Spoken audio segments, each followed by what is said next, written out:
অর্ধেক রাত্রে আমি ঘুমের থেকে কেমন সজাগ করে দেখি আমার ভাই আমার উপরে, তখন বলে ড্রেস আপ খুলতে, যেটাকে বলে নেকেট পোশাক। লোকরা এখানে বিয়ার খাচ্ছে। প্রথমে আপনি আপনার নামটা একটু বলবেন? আমার নাম মনি। মনি, খুব সুন্দর একটা নাম। ফ্যামিলি সবাই আপনাকে মনি বলেই ডেকে থাকে, রাইট? ওকে মনি, হ্যালো 8920 নিশ্চয়ই শোনা হয়? হ্যাঁ, সবসময় প্রথম থেকে আপনি হ্যালো 8920 শোনেন, মাশাআল্লাহ। আপনি নিশ্চয়ই তাহলে জানেন যে আমরা প্রথমে শুরু করার আগে কিছু বেসিক ইনফরমেশন আপনার কাছ থেকে নিব, যেমন আপনার বয়স, আপনি কোথায় পড়েছেন ইত্যাদি। যদি এবং ঢাকা শহরে কোথায় থাকেন একটু যদি বলে নিতেন। আমি থাকি টঙ্গীতে। আমার বয়স হচ্ছে 17 বছর চলতেছে। 17 বছর চলছে, ওকে। আমি পড়াশোনা করছি টঙ্গীতেই। ঠিক আছে, তো আজকে আপনি আপনার জীবনের গল্প বলতে এসেছেন, কোথা থেকে আপনি শুরু করতে চান?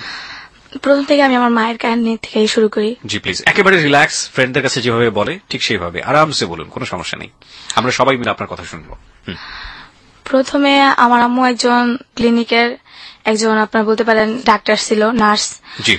তারপর আমার আম্মু আমার বাবার সাথে, যেটা ছোট থেকে বিয়ে হয়, তখন আমরা ছোট ভাই বোন, আমি তখন যেটাকে বলে গর্বে ছিলাম। তারপর আমার আব্বুর সাথে আমার আম্মুর কিনি আর কি একটা মেয়ের সাথে, যেটাকে বলে ফিজিক্যালি রিলেশন করতে গিয়া আমার আব্বু আমার আম্মুকে বিয়ে করে। আমি ঠিক ঘটনাটা বুঝতে পারিনি, আপনি যদি একটু আমাদেরকে ধীরে জিনিসটা বুঝিয়ে বলতেন। মানে আপনার আব্বুর কি হলো, আমরা ঠিক বুঝতে পারলাম না আর কি। আমার আম্মুর সাথে আমার আব্বুর বিয়ে হয়, হওয়ার পর আমার আব্বু মাছ ধরতে গিয়ে একটা মেয়ের সাথে ফিজিক্যালি রিলেশন হয়। মাছ ধরতে গিয়ে অন্য একটা মেয়ের সাথে আপনার আব্বুর শারীরিক সম্পর্ক হয়েছে। হওয়ার পর গ্রামের লোকজন দেখে ফেলে, দেখার পর ওইখানে আর কি বিচার বসার পর আমার আব্বু ওই মেয়েটাকে বিয়ে করতে বাধ্য হয়। হ্যাঁ, বিয়ে করার পর আমার আম্মু তো এগুলো সহ্য করতে পারে না। তারপর দেখে যে ওই মেয়েটার সাথে আমার আব্বু বেশ একটা রিলেশন ভালো করতেছে, আমার আম্মুকে দেখতে পারে না। আমার ভাইয়া তখন হইছে, আমি তখন হয়তো পেটে, তো আমার আম্মুকে দেখতে পারে না। তো আমার দাদা কি করে, আমার আম্মুর নামে যত সম্পত্তি ছিল আমাদের ঢাকায় ওগুলো দিয়ে ফেলে আমার আম্মুকে। তো দেওয়ার পর আমার বাবা ওইটা মাইনা নিতে পারে না, আর আমার আম্মু ওইটা মাইনা নিতে পারে না, ছোট মা যেটাকে বলে, উনি মাইনা নিতে পারে না। তো উনি আমার আম্মুকে যেটা বলে পরামর্শ দেয় কিছুটা।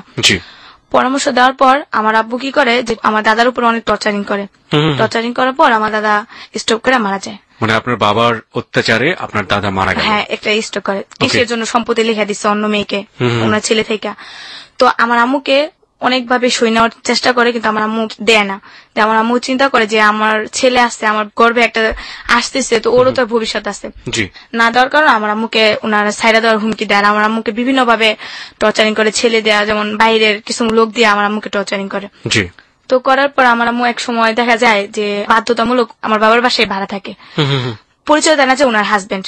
আমার ভাইয়াও ডাকতে পারে না যে এটা আমার বাবা, ডাকলে আমার ভাইয়াকে বা মারধর করে আর কি। আমি ঠিক এই জায়গাটা একটু পরিষ্কার হতে চাই, সেটা হচ্ছে যে আগে যেখানে শ্বশুর বাড়ি ছিল ওই জায়গায় সে ভাড়া থাকা শুরু করলো। হ্যাঁ, কিন্তু মানুষে জানে তো যে ওনার ওয়াইফ, ভাড়া থাকা শুরু করলো। ঠিক বুঝলাম না, আপনার আম্মা তো ওখান থেকে চলে গেলেও পারতো, সম্পত্তিগুলো তো কেউ নিতে পারতো না, কেন ভাড়া থাকলো? বাইরের দিক দিয়ে বিভিন্ন ভাবে আমার আম্মুকে টর্চারিং করা হয়, যেমন একটা মেয়ের জন্য বাইরে গিয়ে থাকাটা অনেক বেশি টাফ ছিল। হ্যাঁ, কোনো লোকে ভাড়া দিতে চায় না, আর আমার আম্মুর এমন কোন ফ্যাসিলিটি নাই যে অন্য জায়গায় রুম ভাড়া নিবে। তা আমার আম্মুরও আত্মীয় স্বজন যেগুলো আছে ওগুলো আমার আম্মুকে বোঝে না, টাকার জন্য হেল্প করে যেটাকে বলে, আর আম্মুকে অতটা দেখতে পারে না। তারপর যেটা হয় ভাড়া থাকে, তারপর আমার যেটা বুঝ হয়, আমি যখন হওয়ার পর আমি আমার আম্মুকে যদি জিজ্ঞেস করতাম আম্মু বাবা কে, আম্মু বলতো যে তোমার বাবা নাই, তোমার বাবা মারা গেছে, কিন্তু ভাইয়াও বলতো না যে এটা আমাদের বাবা। তো আমরা ওনাদের বাড়ির চোখেই দেখতাম। ওই বাড়িটা কার নামে ছিল? বাড়িটা ছিল আমার দাদির নামে। দাদি তখন বেঁচে ছিলেন? হ্যাঁ, দাদি বেঁচে। দাদি কি আচরণ করতো আপনাদের সঙ্গে? ভালো, কিন্তু উনিও আমাদের পরিচয় দিত না যে উনি আমার দাদি। এমনিতে দাদি দেখতাম, কিন্তু বুঝ হওয়ার পরে জানি যে এটা আমাদের আসল দাদি, দাদা দাদি। ওকে, যাই হোক, সে প্রসঙ্গে আমরা আসবো। হ্যাঁ, তারপর যেটা হয় আর কি, আমার আম্মু তখন একটা দাবি করে যে ওনার সম্পত্তি ওনাকে দিতে হবে, ওনার মেয়ে হয়েছে, এখন ওনার মেয়ের নিয়ে কোথায় দাঁড়াবে। তো একসময় ওনাকে বলে যে বাড়ি ছেড়ে তুমি চলে যাও। তখন আমার আম্মু বলে যে চলে গেলে আমি কই যাবো, কই থাকবো, আমার তো এখন ছেলে মেয়ে আছে, তুমি আমাকে কিছু না কিছু একটা দেও। তো যেহেতু জায়গা জমির পর আম্মুকে অনেক টর্চারিং করে, আম্মুকে মারধর করে, মেরুদণ্ড ভাঙিয়ে দেয় পিঠে। আর আমার আব্বু একজন প্রভাবশালী লোক, যেটা বলে নেতা, রাজনীতি করতে। হ্যাঁ, বাবার উপরে কেউ আবার কথা বলতো না। তো আমার আম্মুকে অনেক মারধর করার পর আমার মামা, ছোট মামা, ওনাকে বনসই দেয় যে আমার আম্মু আর এলাকায় কখনো আসবে না, আমার আম্মুকে নিয়ে দূরে চলে যাবো, আর কখনো এই এলাকায় আমার আম্মু ডিস্টার্ব করবে না ওনাদের। তো তারপর আমার আম্মু এটা মেনে নিতে পারে না। আচ্ছা, যে সম্পত্তিগুলো আপনার দাদা লিখে দিলেন আপনার মাকে, সেগুলো কি দলিলপত্র, কাগজপত্র আপনার মার কাছে ছিল? বাট মারধর করার পর ঘরে যত জিনিসপত্র ছিল ওরা নিয়ে গেছে, আমাদের বের করে দিচ্ছে। তারপর আমি তখন বুঝি, প্রায় আমার বয়স, এটা মনে 2002 সালে কিংবা 3 সালের ঘটনা। এগুলো তো পরবর্তীতে আপনার মার কাছ থেকে আপনি শুনেছেন? হ্যাঁ, মারধর যখন করছে সেটা আমার মনে আছে যে আমার আম্মুকে মারছে। তখন আপনার বয়স কত ছিল?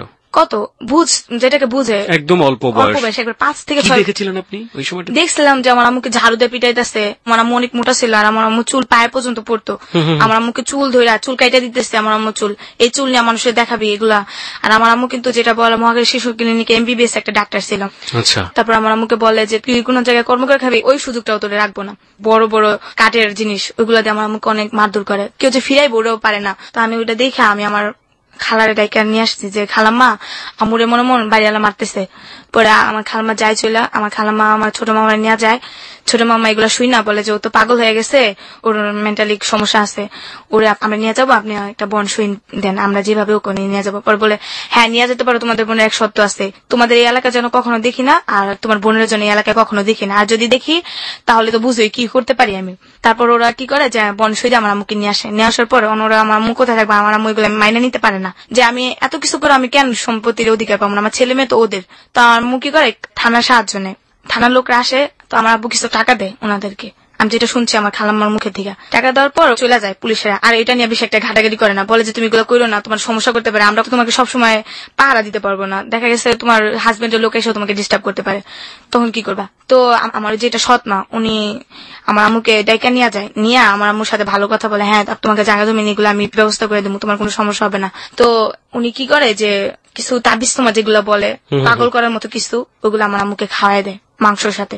তারপর আমার আম্মুর সাথে সাথে আইসা একা একা হাত নাড়ায় নাড়ায় আন্তাজি মান্তাজি কথা বলে, আর একা একা কোরআন শরীফ পড়ে, মানে কিরকম জানি একটা হয়ে গেছে, এক ধরনের পাগলামি। ছেলে মেয়েদেরকে দেখতে পায় না, কাউকে দেখতে পায় না, মানুষের সাথে কেমন খারাপ আচরণ করে, আর আমার নিয়ে ঘরে থাকে না। ওকে প্রিয় শ্রোতা, এই পার্টে আপনাদের সবার দৃষ্টি আকর্ষণ করছি আমরা রিয়েল লাইফের একটা ছোট্ট পার্ট এরকম, যেখানে অনেক বেশি প্রশ্নবিদ্ধ হতে পারে, যুক্তি একেবারে নাও খাটতে পারে, but this is a part of life. যেমন আমরা অনেক সময় ভূতের অনেক ধরনের গল্প শুনে থাকি, যেটা কারো কারো কাছে একেবারে আজগুবি, কারো কারো কাছে কোনো যৌক্তিকতাই নেই, কারো কারো কাছে বৈজ্ঞানিকভাবে প্রমাণিত না। এই যে ঘটনাটিও বললো তাবিজ কবজের ব্যাপারটি, সেটাতে বিশ্বাস অবিশ্বাস করা একান্তই আপনার ব্যক্তিগত ব্যাপার, কিন্তু এটা জীবনের একটা অংশ। বিশ্বাস করবেন কি করবেন না সে বিষয়টি আপনার উপর আমরা ছেড়ে দিলাম, কিন্তু আমরা আমাদের জায়গা থেকে জীবনের গল্প যেহেতু প্রচার করছি, সুতরাং ও যেটা ফিল করেছে সেটা ও বলার অধিকার রাখে, সুতরাং ওটা বলবে। হ্যাঁ তারপর যেটা হয়, আর আম্মু আমার বাসায় থাকে না, তো আমার ভাইয়া তখন ধরেন 10-12 বছর, আমরা এক ভাই এক বোনই। তারপর আমার আম্মু কি করে আমাকে নিয়ে দৌড়াদৌড়ি করে, রাস্তায় দৌড়ায় যায়, অনেক দূর দূরে দৌড়ায় জায়গা, আর আমি যদি হাত ছাড়ি আমাকে হাত ছাড়ে না, আমাকে গলা টিপা ধরে, আমার বুকের উপরে দাঁড়ায় থাকে, আমাকে অনেক মারধর করে। আর আমি খালি বলতাম আম্মু তুমি এটা কি করতেছে, তুমি কি পাগলামি করতেছে নাকি, আমি এগুলো বলতাম, আমি ডরে আম্মুর কাছে যাইতাম না। তারপর আম্মু আমাকে নিয়ে যেত, আম্মু আমাকে খুব লাইক করতো, মানে মানসিক ভাবে ঠিক ছিল, একটা রান্না বান্না বলেন, গোসল করেন, সব দিক দিয়ে ঠিক, কিন্তু একা একা কথা বলতো। এরকম করতে করতে আমার ভাইয়া আমার আম্মুকে আর কেয়ার করে না, আমার ভাই আমার ছোট খালার কাছে চলে যায়। একটু জানতে চাই আপনার ভাইয়ের সাথে আপনার বয়সের ডিফারেন্স কত? আমি আমার ভাই 7 বছরের ছোট।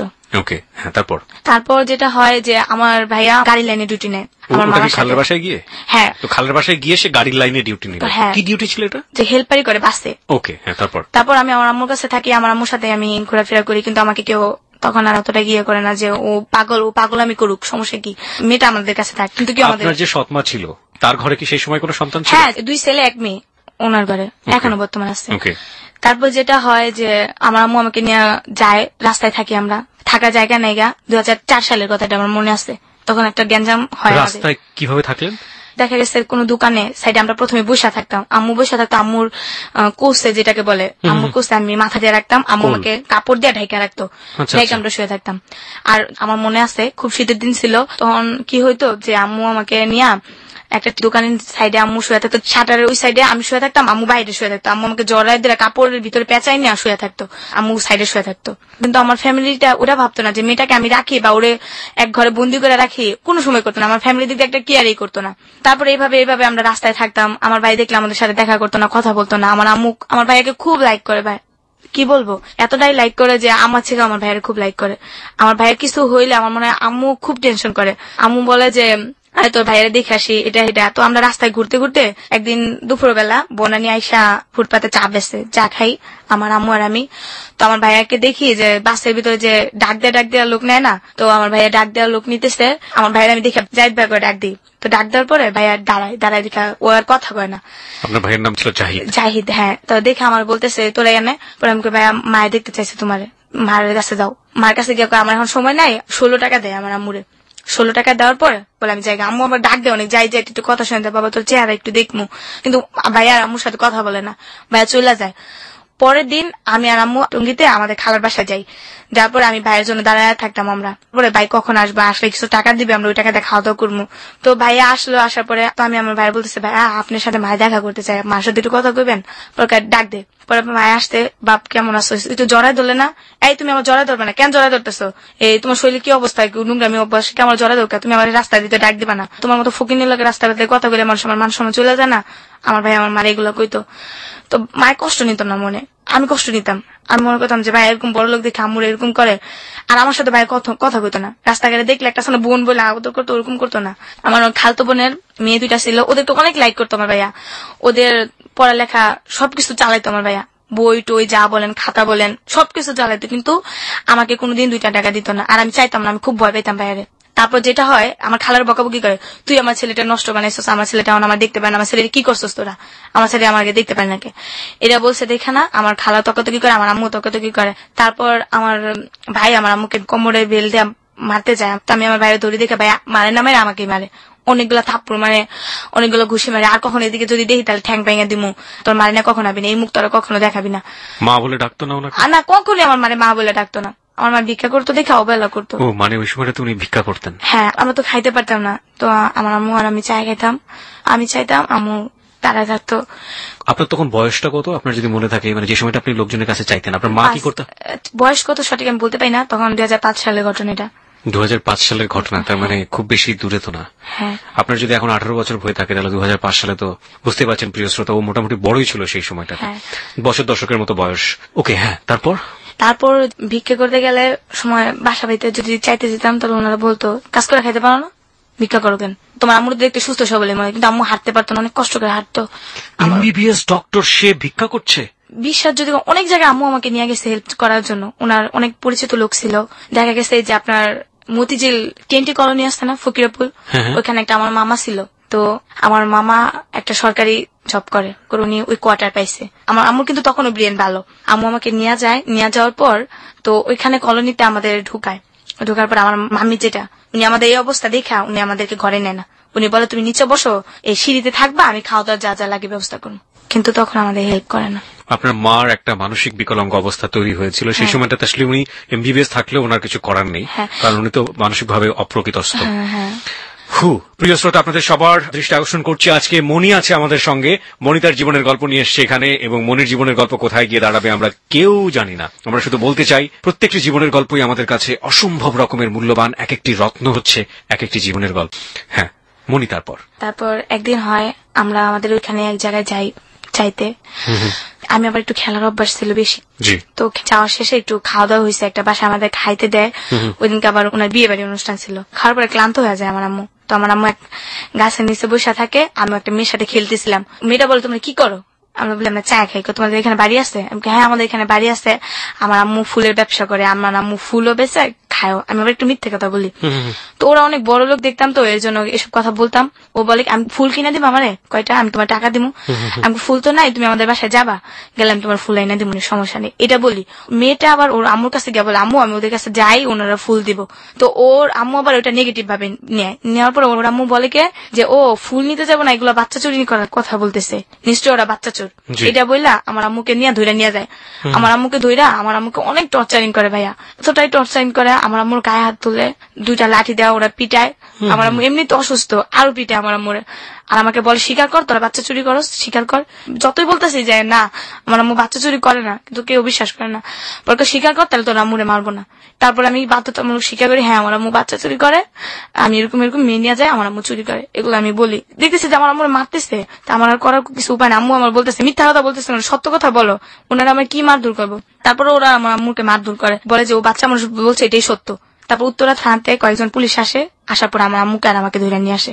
একদিন থানায় থাকি, সকালবেলা যাই, বিকেলবেলা আমাদেরকে মিরপুর যেটা বলে ফকিরখানা, ওইখানে ট্রান্সফার করা হয়। তখনও কিন্তু আমার আম্মু গায়ে তুলে না, আম্মুকে বলে তুমি কেন বললা যে আমরা বাচ্চা চুরি? মা তোমার তো মারতেছে, আমি তো সহ্য করতে পারতেছি না। তো আম্মু আর আমাকে কিছু বলেন। তো ওইখানে আবার পড়ালেখার সুযোগ আছে ভাইয়া।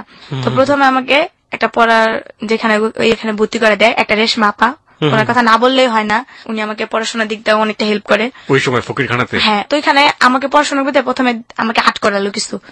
তো আট করার পরে প্রথমে ওইখানে আমি ফার্স্ট হয়ে যাই। ওখানে থাকি প্রায় 2 মাসের মতো।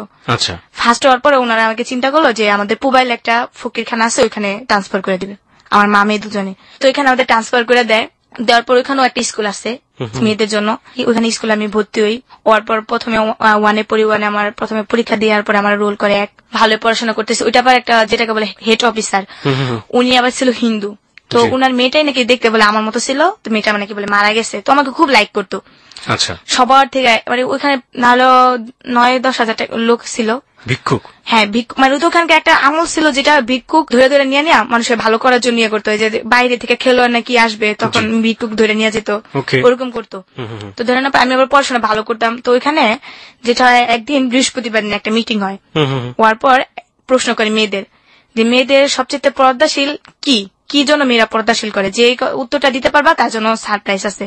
তখন প্রথমে বললাম যে মেয়েদের সবচেয়ে পর্দাশীল হচ্ছে মেয়েদের মাথায় কাপড় দেওয়া আর একটা ছেলের সামনে যাওয়া না, যে একটা নিজের একটা যেটা ওয়েট, মাথায় কাপড় দেওয়া, চলাফেরা সবসময় ভদ্রভাবে নম্রভাবে থাকা। তো এই কথাটা বলার পরে স্যার এটা গুরুত্ব সহকারে নেই। তখন আমাকে একটা পুরস্কার দেয় যেটা সাবান, অতি ফার্স্ট আমার পুরস্কার সাবান, একটা সাবান পাই বিদেশি। তো সবাই আমাকে মানে ওই হুমটার ভিতরে নাম হয়ে যায়, মনি পুরস্কার পাইছে, খুব খুশি লাগছিল। তারপর ওইখানে আবার 16 ডিসেম্বর দিন খেলা হইতো, সবগুলা খেলায় নাম দিই। তো আমি বিস্কুট খেলাতে প্রথম হই, ছবি আর্ট করাতেও প্রথম হই, আচ্ছা, আবৃত্তি পাঠ করাতে আমি সেকেন্ড হই, তারপর আপনার গান করাতে সেকেন্ড হই। আচ্ছা, 4টা পুরস্কার একসাথে আনি, আমার পুরা ইয়েটাই একবারে নাম হয়ে যায়, মনি পুরস্কার পেয়েছে। তার মানে আপনার বোঝা যাচ্ছে যে আপনার শৈশবটা প্রচন্ড রকম ভাবে ভালো কাটার একটা জায়গায় চলে গেলেন। হ্যাঁ, কিন্তু ওইখানে ভালোই, তো ওনারা আমাকে দিতে চাচ্ছিল না, তখন আমি 3-তে উঠে যাই। আচ্ছা, তো উঠানোর পর এর ভিতরে আমার একটা অসুখ হয়ে যায় ওই হুমের ভিতরে, ওইখান থেকে কিন্তু বের হওয়া যায় না, এই ভিতরে সবকিছু ওখান থেকে বের হতেই দেয় না। ওইখানে আবার হাতের কাজ চলে, শাড়ি, বিভিন্ন ডিজাইন, ফতুয়ার কাজ, এগুলো চলে। আমি আবার ফতুয়ার কাজ করতাম। ওইখান থেকে আপনাদেরকে এগুলো করে নেওয়া হতো? হ্যাঁ, বিনিময়ে আপনাদেরকে কি দিত? টাকা দিত না, খাবার তো আছেই, টাকা দিত। বাজার করতে হলে আপনারা কোথায় যেতেন? আমরা বাজার করবো, ওইখানে একসাথে রান্না করে সবাই সিরিয়াল ভাবে দিত। আচ্ছা, টাকাগুলো কি করতেন আপনারা? আর আমরা যে টাকা, ওই টাকা হাতে রেখে দিতাম। তারপর দেখা যাচ্ছে একটা দোকান আসছে আপনার, ওখান থেকে কি কেউ ভালো হয়ে তাকে ছেড়ে দিত পরবর্তীতে? ভালো তো হইতেই দিত না, যেমন আপনাকে ধরে নিয়ে গেছে, তো আপনার একজন আত্মীয় স্বজনের মাধ্যমে আপনাকে আসতে হবে ওইখান থেকে আপনার হেড অফিসে যাইতে হবে তেজগাঁ থেকে আপনার বনসই কইরা ওইখান থেকে ছাড়াই নিয়ে আসতে হবে আত্মীয় স্বজনের মাধ্যমে।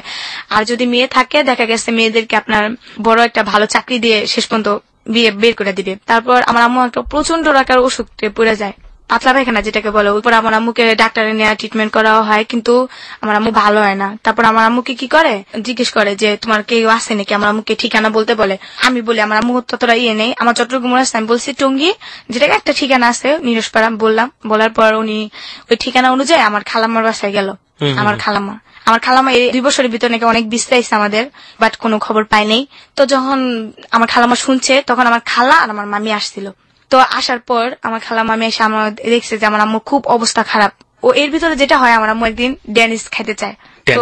ড্যানিস খাবার একটা জিনিস, এক ধরনের ফুড। হ্যাঁ, ওটা খাইতে চায়। তখন আমার কাছে টাকা নেই, আমার আম্মুর খাবার দেখে আমার খুব কান্নাকাটি লাগতেছিল যে আমার আম্মু খাইতে চাইছে, বাঁচবো না মরবো কোনো ঠিক ঠিকানা নেই। তো আমার আম্মুকে চিরা পানির উপরে রাখতো, মানে এর বেশি কিছুই খাইতে পারতো না। তো আমি কি করি, তখন আমি হাতে কাজ করি, হাতে কাজ করার পর এক ধরনের মিশিং এর কাজ ওইখানে আসে, মিশিং এর নতুনই আমি কাজ করি। তো ওই দিন 2টা পিস করার পর আমার হাতে নিডেল ঢুকে যায়। নিডেল ঢুকার পর ওই হাতে আমার অনেক জখম হয়, মানে এতটাই রক্ত হয় যেটা বলার বাইরে। তো ওইখান থেকে আমি প্রায় 200 টাকা পাই। 200 টাকা পাওয়ার পর ওই টাকা দিয়ে আমার আম্মুর জিনিস এগুলো কিনে আনি, কিছু ওষুধও কিনি। তা ওষুধ কি, যেমন বাইরে কিছু স্টাফ আছে, স্টাফদেরকে বললে উনি বাইরে থেকে জিনিস আইনা দেয়। তো স্টাফদের কিছু ঘুষ দিতে হয়। তো স্টাফদের বলছি, বলার পর স্টাফরা অনেক কিছু আনছে। আনার পর আমার খালা মামি ওরা দেখতে আসলো। তো আসার পর আমার মামিরা দেখে তো আমি খুব মানে হয়ে গেছে, আমার একটা আত্মীয় স্বজন আসছে। তো ওরা বললো যে আপনাদের বোন নিতে পারেন, কিন্তু মেয়েকে আমরা দিব না। তো বললো কেন, মেয়েটা অনেক ভালো স্টুডেন্ট, এই মেয়েটার ভবিষ্যৎ আমরা নষ্ট হতে দিব না। কারণ আপনার যেটা শুনছি, ওর বাপ মা কেউ নাই, মা থেকেও নাই, মা একজন অসুস্থ, জানি না কি করবে মেয়েটার বয়সে। তো আমরা চাই ওকে দিব না, ওকে আমরা ভালো কোনো জবে দিয়ে দিব, আমরা মেয়েটাকে দিতে পারবো না। তো আমার আম্মু বলে আমার মেয়ের স্যার আমি কখনো চাবো না, আমার মেয়ে বাঁচতে হলে মা মেয়ে একসাথে বাঁচবো, আর মরতে হলে আমরা মা মেয়ে 2জনই মরবো। আমাকে ছাড়া তো আমার মামাকে বাঁচানো সম্ভব না, একমাত্র আমি আমার আম্মুকে দেখি। তো আমার খালারা বললো যে না দেখেন স্যার, ওনার তো শেষ সম্বল ওনার মেয়েটাই, তো একটা দেখুন একটা করেন। তো স্যারের আমাকে দিতে চায়নি, কারণ ভালো একটা স্টুডেন্ট, ছাড়েদের একটা খুব ভালো একটা হয়ে গেছে। এই যে ফকিরখানার বর্ণনাটা আপনি দিচ্ছেন, এই ফকিরখানাটা কোথায়? এটা পুবাইল চৌধুরী পাড়া। পুবাইল চৌধুরী পাড়াতে এটা একটা ফকিরখানা? হ্যাঁ। এটা কি সরকারি? হ্যাঁ, সরকারি। ওকে। তারপর যেটা হয়, পরে আমার আম্মুকে, তারপর ওরা তেজগাঁ যায়। এই ফকিরখানার নামটা কি আপনার মনে আছে? আমি ফকিরখানাই, চৌধুরীপাড়া ফকিরখানা। হ্যাঁ, চৌধুরীপাড়া ফকিরখানা। হ্যাঁ। ওকে। তারপর আমার আম্মু আর আমাকে নিয়ে আসে ওইখান থেকে, একটা ট্যাক্সি কাপ ওরাই ভাড়া করে দেয়। তারপর ওরা বলে, দেখেন মেয়েটার ভবিষ্যৎ নষ্ট হইতে দিয়েন না, যদি কোনো সমস্যা পড়েন আপনারা আমাকে জানাবেন, আমরা মেয়েটার যা কিছু করার করবো, তারপর মেয়েটার ভবিষ্যৎ নষ্ট হইতে দিয়েন না। তারপর যেটা হয়, রোজার মাস আমার আর আমার আম্মুকে ট্যাক্সি কাপ করে আমাদের নিউজপেপারে আনে। তো রাখবে কোথায়? আমাদের খালা একজন আপনার ছেলে নিয়ে থাকে, আমার ভাইয়াও থাকে, 2 ছেলে নিয়ে তর্তিকালে থাকে। তো ওইখানে আমাদের উঠালো। আমার আম্মু তো প্রায় বিছনায় পড়া। তো আমার আম্মুকে মানে বাঁচার কোনো কায়দাই নেই আমার আম্মুর। ওই যে একটা কেন অসুখী পড়ে গেল আম্মু। আর আমার আম্মু তো সবসময় বড় লোকের বলতেই পারেন যে ভালো পরিবেশে থাকা অভ্যাস, এগুলো আর কেউ ওনার সহ্য হচ্ছে না। তারপর একটা মানে এতটাই অসুস্থ হয়ে গেছে যা বলার বাইরে। তারপর আমার আম্মুকে চিকিৎসা করানো হয়নি, আম্মুকে ভালো করে গোসল টোসল করায় ভালো কিছু খাবার দাবার করাইতে দিল। আমি আমার আম্মুর সেবা যত্ন করতাম। তো রোজার মাসে যেই শুনছে আমরা আসতে, আমার ভাই আর আসেনি আমাদের দেখতে, আমার ভাই চলে গেছে। বুঝি নাই, কোথায় আসলো আপনার ভাই? মানে আমাদের তো নিয়ে আসলো, আমার ভাইয়া গাড়িতে ছিল। থাকার পর আমার খালামাতে শুনছে, খালামার বাসায় গেছে। কোথায় নিয়ে গেল আপনাদেরকে? আমাদের নিয়ে গেছে আমার ছোট খালার বাসায়। আর ওইখানে আসতে আমার মেজু খালার বাসায় গিয়া বললো যে তোর আম্মু আসছে, তুই তোর আম্মুকে দেখতে। আপনার ভাই থাকতো মেজু খালার বাসায়, আপনারা গেছেন ছোট খালার বাসায়? ছোট খালার বাসায় থাকতো আমার ভাইয়া। তো আমার ভাইয়া গাড়ি চালাইতে গেছে, তো ওই দিনকে নামছে গাড়ি থেকে। আমার পর সরাসরি আমার মেজু খালার বাসায় গেছে। মেজু খালার বাসায় যাওয়ার পর মেজু খালা বললো যে এমন এমন তোর মা আসতে, এমন এমন আমরা এমন জায়গা থেকে আসছি। তারপর এই কথা শুই না, ও আর আমাদের দেখতে আসেনি, ও ওই দিক দিয়ে চলে গেছে। চলে যাওয়ার পর আমরা তো বাইরে দেখবো, আমার আম্মু কত আশা বাইরে দেখবে। তো ভাই আর আসেনি। তো আমরাই বসে আসি, আসে না খবর নেই, 2-3 দিন চলে যায় আর আসে না। খালামাও আমাদের অতটা কেয়ার করে না। খালামা ছোট খালা করে তো করে না, মানে কিরকম হেলা করে। হ্যাঁ, এরকম করতে পারছি না। আমার মা আবার এক কথা সহ্য হয় না। আমার আম্মু খুব একটা ধরতে পারে রাগী লোক, অনেক রাগী, খুব জিদি। ওনার একটা কথা বলে ওনার সহ্য হয় না। তো ওনার কথা যে সারা জীবন কামাই করে তোদের খাওয়াইছে, এই বিপদের সময় তোরা যদি আমার না দেখো আমি কোথায় যাবো? তারপর আমার আম্মুকে অতটা ইয়ে করে না। তো আমার আম্মু কি করে, ঝগড়া করে ওদের সাথে, সুস্থ হয়ে যায়। সুস্থ হওয়ার পর বের হয়ে আসে। তারপর আবার আমরা এই যে রাস্তায় থাকা শুরু হয়ে যায়। রাস্তায় থাকি, আম্মুর সাথে বিক্রি করি, এখানে ওখানে থাকি। আপনাদেরকে কি তাহলে ওই ফকিরখানা থেকে বেরই করে দিল? হ্যাঁ। আপনাদেরকে এক পর্যায়ে ফকিরখানা থেকে বের করতে চাচ্ছিল না, আবার আম্মার অসুখের কারণে আপনাকে শেষ পর্যন্ত আপনাদেরকে খালার বাসায় দিয়ে আসলো। আচ্ছা, তারপরে আপনার যেটা হলো যে ওইখানে আপনার আম্মু ঝগড়া করলো, ঝগড়া করার পরে হলো না, ওখানেও এক ধরনের টানাপোড়েনের লাইফ, এবং শেষ পর্যন্ত আবার সেই ভিক্ষার জীবনে ফিরে গেলেন। হ্যাঁ। তারপর যখন ভিক্ষা করতাম, যেটা হয়, আম্মু ভিক্ষা করতো, আমার খুব শরম লাগতো। টুঙ্গি বাজার, আমরা নিচে থাকি। তবে যেসব লোকরা দেখছে ওদের সাথে ইচ্ছে করলে আপনি ফোনে যোগাযোগ করতে পারেন, সমস্যা নেই। তারপর আম্মু থাকতো, আম্মুর সাথে চাইতাম। তো আবার রাত হলে, দিন হলে আম্মু চাইতো, আম্মুর সাথে চাইতাম। আম্মু ঘুমাইতো দিনে। কিভাবে চাইতেন আপনারা? কিভাবে চাইতাম যে কিছু সাহায্য করবেন। আম্মু আবার আমাকে শিখাই দিতে হবে, আমাদের কিছু সাহায্য করবেন। তো উনি বলতো কি সাহায্য করবো? হ্যাঁ, আমরা অভাবে পড়ে আসছি, এরকম এরকম। এক ধরনের মিথ্যা কথা তো অনেক সময় ভিক্ষা করতে গিয়ে বলতে হয়। আমার আম্মু বাট মিথ্যা কথা বলতো না, অনেকে আছে না যে জিজ্ঞেস করতো। তো এক পদে আমাদের টঙ্গীর মেয়র আজমতুল্লাহ, উনি একদিনকে আমাদেরকে ভিক্ষা দেখে আমার আম্মুকে চিনে ফেলে। আম্মুকে দেখা সিকিউরিটি দিয়ে ঢাকায় নিয়ে যায়। আম্মুকে দেখা বলে তুমি এই জায়গায় কেমনে আসলা, এভাবে কেন, এরকম কেন তুমি? তো উনি দেখে আম্মু এগুলা বলে। আম্মু আবার এক পর্যায়ে তুই করে বলে, দেখতেছ না তোদের কারণে আমাদের এখানে, মানে আম্মু এক পর্যায়ে ওদের কেমন জানি। আমি চিন্তা করতেছি একটা মেয়র, যেটাকে বলে চেয়ারম্যান, উনি আম্মুর সাথে এইভাবে কথা বলতেছে, আম্মু এইভাবে কথা বলতেছে, একটা অবাকের বিষয় না? তারপর দেখলাম একসময় আম্মুকে বলার পর আম্মুকে বলে হ্যাঁ তোদেরকে আমি হেল্প করবো, কিছু টাকা দেবো। তখন আমাদের কি করে 500 টাকা দেয়। তারপর বলো অমুক দিন আসবি, তোদেরকে আমি একটা রুম নিয়ে দেবো, তোদেরকে হেল্প করবো। তারপর যেটা হয়, একদিন বৃষ্টির সময়, খুব বৃষ্টি, মানে এতটাই বৃষ্টি, আমি আর আম্মু বসে থাকি। বৃষ্টির সময় থাকতেন কই আপনারা যখন ভিক্ষাটা করতেন? সারাদিন আমরা জায়গায় জায়গায় গিয়ে ভিক্ষা করতাম। উত্তরা, নিউজপাড়া, টঙ্গী, এগুলাতে ভিক্ষা করতাম। বেশিরভাগই উত্তরা যেতাম, কারণ উত্তরা আমি না টঙ্গীতে করতাম না, কারণ আমার কিছু বান্ধবী ছিল যেটা নিউজপাড়া। আমার আম্মুর সাথে চাইতে সময় আমার খালামার বাসায় যখন যাইতাম না, তখন আমার বান্ধবীগুলো আমি দেখতাম না। ওরা যখন মার্কেট করতে আসতো না, রাতে আমার দেখতাম আমি ভিক্ষা করতেছি না, দেখলে না ওরা আমাকে পরে শরম দিত, তুই ভিক্ষা করস, তোদের সাথে আমি কথা বলবো না, তোদের সাথে দেখতে আমার মানে আমাকে শরম দিত এক পর্যায়ে। আমি খুব শরম পাইতাম, এই জন্য আম্মুরে নিয়ে আমি দূরে দূরে যেতাম, দূরে দূরে বিক্রি করতাম আমরা, কিন্তু কাছে করতাম না। তারপর রাত্রে শুয়ে থাকতাম আম্মুরে নিয়ে। তো এক সময় দেখা যায় টঙ্গী বাজার, বাজারের মধ্যে। হ্যাঁ, বাজারের মধ্যে শুয়ে থাকতাম। সমস্যা হতো না কোনো? আসলে একটা যুবতী মেয়ে, যুবতীও না, একটা ছোট মেয়ে বলতে পারেন, তখন আমি সাবালিকা হইনি যেটাকে বলে। দেখা গেছে এক সময় শুয়ে থাকতাম। একদিন যেটা হয়েছে, তখন আমের সিজন, তখন আমরা চাইতে প্রায় অনেক আম পাইছি, আমাদেরকে অনেক আম দিছে। তো আমরে বলতেছি এই আমগুলো পুচা যাবো গা, কি করবো? তো অফিসে গার্মেন্টস লোক আসছে না, তো আম্মুর আমি বলতেছি আম্মু এই আমগুলো আমরা এক কাজ করতে পারি যে আমি বিক্রি করি, কিছু টাকা হইলেও কিন্তু আমরা খাইতে পারবো দুপুরে।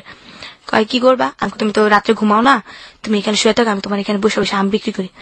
তো আম্মু আবার আমাকে খুব কেয়ার করতো, মানে কোথাও যাইতে দিত না, মানে যাইতেই হলে না আম্মুর পারমিশন নিত আর আম্মুর সাথে যেত, বলতো যে পোলাপান ভালো। আম্মু অনেক বুঝাইতো। আর আমার আম্মু কি করতো জানেন, আমরা যে লাইব্রেরি গুলাতে ভিক্ষা করতে চাইতাম না, লাইব্রেরি দোকানটা না আমার আম্মু চায় নিত, আমাকে একটা বই দিবেন, আদর্শ লিপির বই, আমাকে একটা কলম দিবেন, আমার মেয়েটাকে আমি পড়াবো। আর আরবির দোকানে যাও বলতো যে আমাদের একটা কায়দা দিবেন, আমার মেয়েটা আমি পড়াবো। তো আমার আম্মু আমাকে যখন রাত্রে আমরা অনেকটা সময় দোকান বন্ধ হয়ে যায় না, তখন আমার আম্মুকে দেখে দেখে আমাকে পড়াইতো, আমিও পড়াশোনায় মনোযোগ দিতাম, আম্মু পড়াইতো আমিও পড়তাম, আম্মু হাতে লেখা শিখাইতো, সারাদিন ভিক্ষা করতেন না, রাতের বেলায় চাওয়া বইগুলো নিয়ে আপনাকে পড়াইতো। তো আমার আম্মু বলতেছে তুমি আম্মু ব্যস্ত, তুমি এই পড়াগুলো মুখস্থ করে, আমি একটু ঘুমাই, রাত্রে আবার ঘুমাইতে হয়। তো আমি আম্মু শুয়ে আসতে আমি আম বিক্রি করতেছি, তো এক গার্মেন্টস এর লোকরা আবার কিনতাম, তখন আমি দাম বেশি ছিল, গার্মেন্টস লোক দেখা যাচ্ছে 10 টাকা 20 টাকা দিয়ে কিনে নিত, তো আমাদের 50 টাকা। আমগুলো পেয়েছিলেন কিভাবে? এগুলো বিক্রি করা চাইতাম, আমার আরো দোকানে গিয়ে চাইতেন? হ্যাঁ, আরো দুই দোকানে চাইলে না আবার ওরা দিত, দিলে দেখা গেছে অনেকগুলো আম দিত, যেগুলো খাইতাম তো খাইতাম, আর যেগুলো থাকতো ভালো ভালো ওগুলো বিক্রি করতাম। আচ্ছা, বিক্রি করা তারপর যেটা হইতো যে ওরা এগুলা কিনা আমাদের প্রায় প্রতিদিন না হলেও 60 টাকা 70 টাকা এরকম হইতো। তো হইলে আম্মু আর আমি ওইগুলা দিয়ে দিনে হয়ে যেত। তো ওই দিনকা পড়াশোনা মানে অনেকটা পড়লাম, পড়ার পর আম্মুকে আমার ঘুমে ধরছে, আমি ঘুমাম। তো আম্মু আবার সজাগ হয়ে গেল, আম্মু শুয়ে রয়েছে। তো ওই দিনটা যেমন আম্মু ভিতরের দিকে শুই নেই, আমি শুয়েছি বাইরের দিকে, আম্মু শুয়েছে ভিতরের দিকে, ঠিক আছে। তো ওই দিনকে একটা লোক, ওটা উনি কলা বিক্রি করে, তো ওই দিনকা আমি শুয়ে আছি, যেমন বুঝতেই পারি একটা শোয়া কিরকম, আমি সোজা হয়ে শুয়ে আছি। তো উনি আমাকে কি করে যাওয়ার সময় টাচ করে, সেটা বলে অনেক মানে প্রচন্ড আকারে টাচ করে, একবার করে আমি সেটা বুঝতে পারিনি, 2-3 বার করে আমি ফালতা ঘুমিতে উঠি। তো আম্মুকে বলি, আম্মু লোকটা দেখে লোকটা চলে যায়। তো চলে যাওয়ার পর আম্মুকে বলি যে আম্মু এমন এমন সে আমাকে টাচ করছে। তো আম্মু আর জিনিসটা করে নাকি, আম্মু বলতেছে যে থাক এবার তুমি ভিতরে যাবে। আম্মু আর সারা রাত ঘুমায়নি ওই দিনকার পর থেকে, আর কি আম্মু জায়গায় থাকে, আমি ঘুমাই আম্মু জায়গায় থাকে, আম্মু দিনে ঘুমায় আর রাত্রে আমি ঘুমাই আম্মু জায়গায় থাকে, ওই যে আমাকে করতে হয়।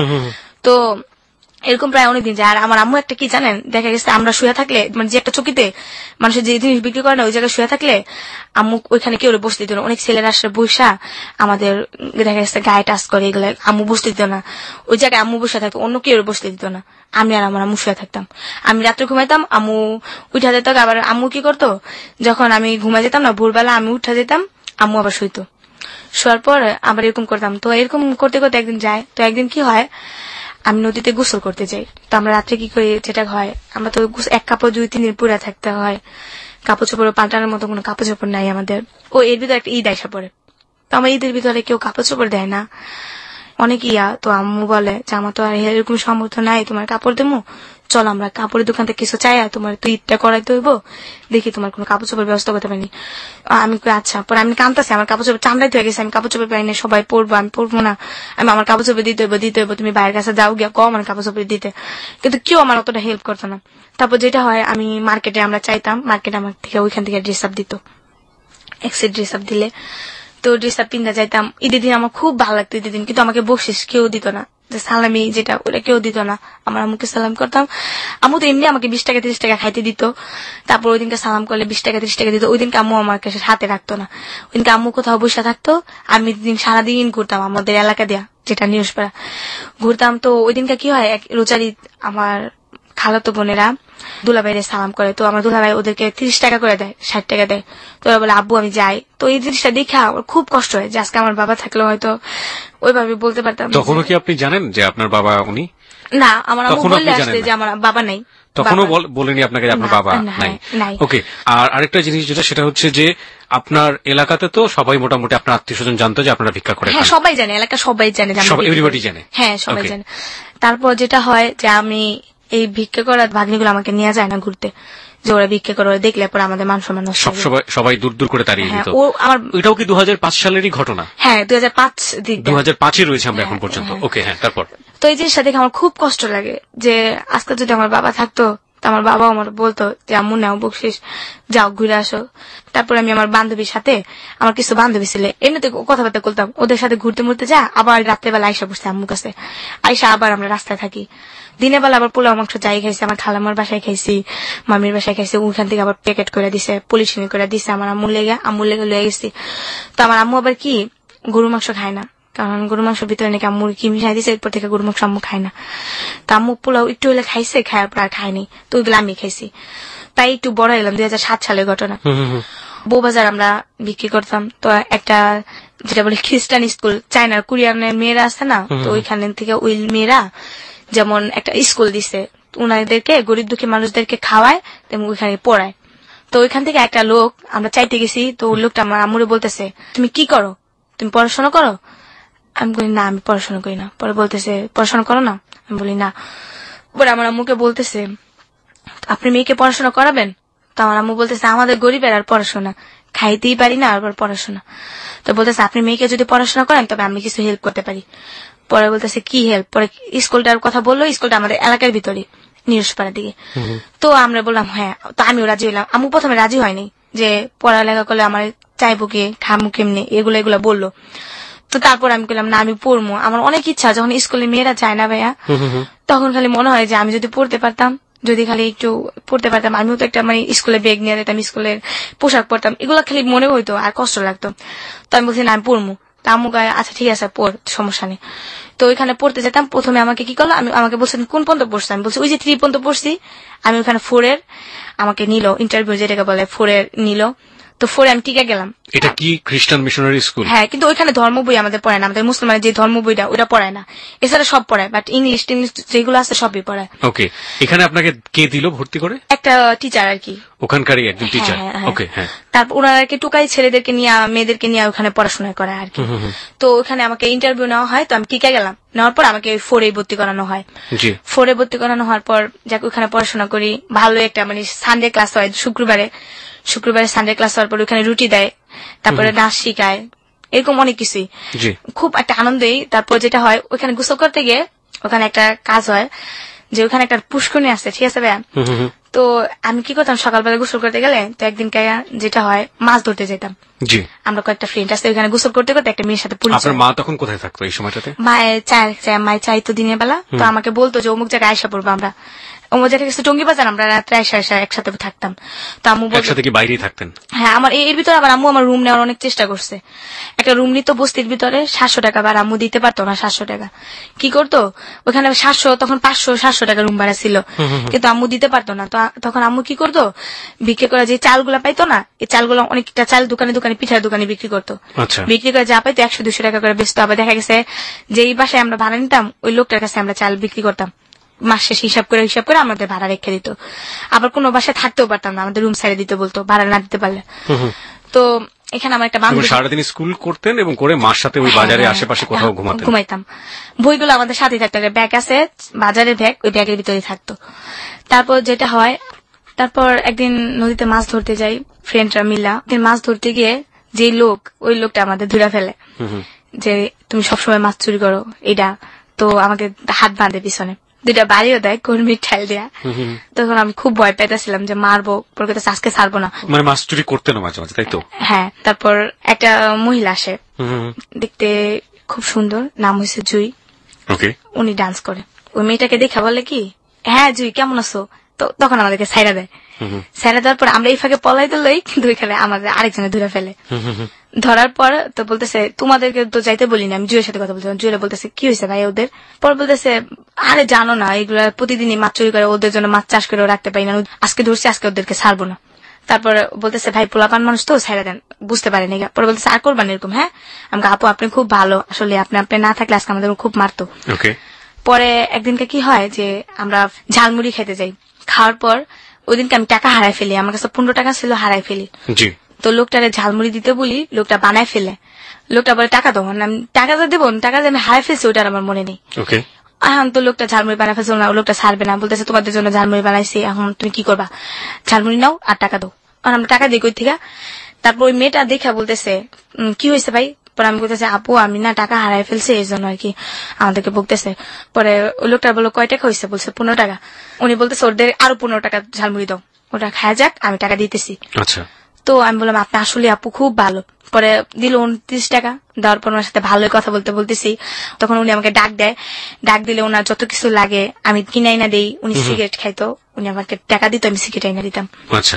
তো উনি আবার দোতলায় থাকতো, মেয়েদের মিললাম উনার না হলেও 7-8টা মেয়ে থাকতো। তো ওনাদের থাকতে থাকতে পরে আমি বলতাম আপা আপনি কি করেন? তো উনি একদিন বললো আমি ডান্স করি। আচ্ছা। পরে আমি বলতেছি তুমি করবা?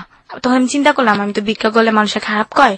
তো ওনারে বলছি আপা আমি আমার আম্মুর সাথে এমন এমন থাকি, আমি ভিক্ষা করি। ও বলছে তুমি তো বড় হইতাছো, মানুষের স্মরণ দিবে তোমাকে, কেন ভিক্ষা করো? তুমি একটা কর্ম করে তো খাইতে পারো, তোমার আম্মুকে তো চালাইতে পারো। তখন আমি অনেক জায়গায় জব নেওয়ার চিন্তা ভাবনা করছি, বাট আমাকে চাকরি দেয় নাই বলে একেবারে পিচ্ছি নাকি আমি। ও তখন আমাকে মেয়েটা বললো যে তুমি কিছু করবা? আমাকে হ্যাঁ করবো, তুমি ডান্স করতে পারো? তো আমি দেখাইলাম, ও বললো চলবে সমস্যা নেই। তো আমাকে নিয়ে গেল প্রথমে ওর এক ক্লাব, ক্যামেরাম্যান আলম ভাই, ওনার কাছে নিয়ে গেল। তো ওনার কাছে নিয়ে যাওয়ার পর উনি আমাকে দেখা বলতেছে ও তো একেবারে ছোট, আর কি কাজ করবে? এই জুইয়া ভাই আপনাকে নিয়ে হ্যাঁ, যাচ্ছে? তখন আমার ভালো ড্রেস আপও নেই। তো ওর একটা ড্রেস আপ আমাকে নিয়ে গেছে। ও কি করবে? ওরা দেখবি তো বাচ্চা বাচ্চা মনে হয়। আচ্ছা। তো বলতেছে কিছু না আলম ভাই, আপনি খালি বলেন যে ও ডান্স করবে আর ও আমার অ্যাসিস্ট্যান্ট হিসাবে থাকবে।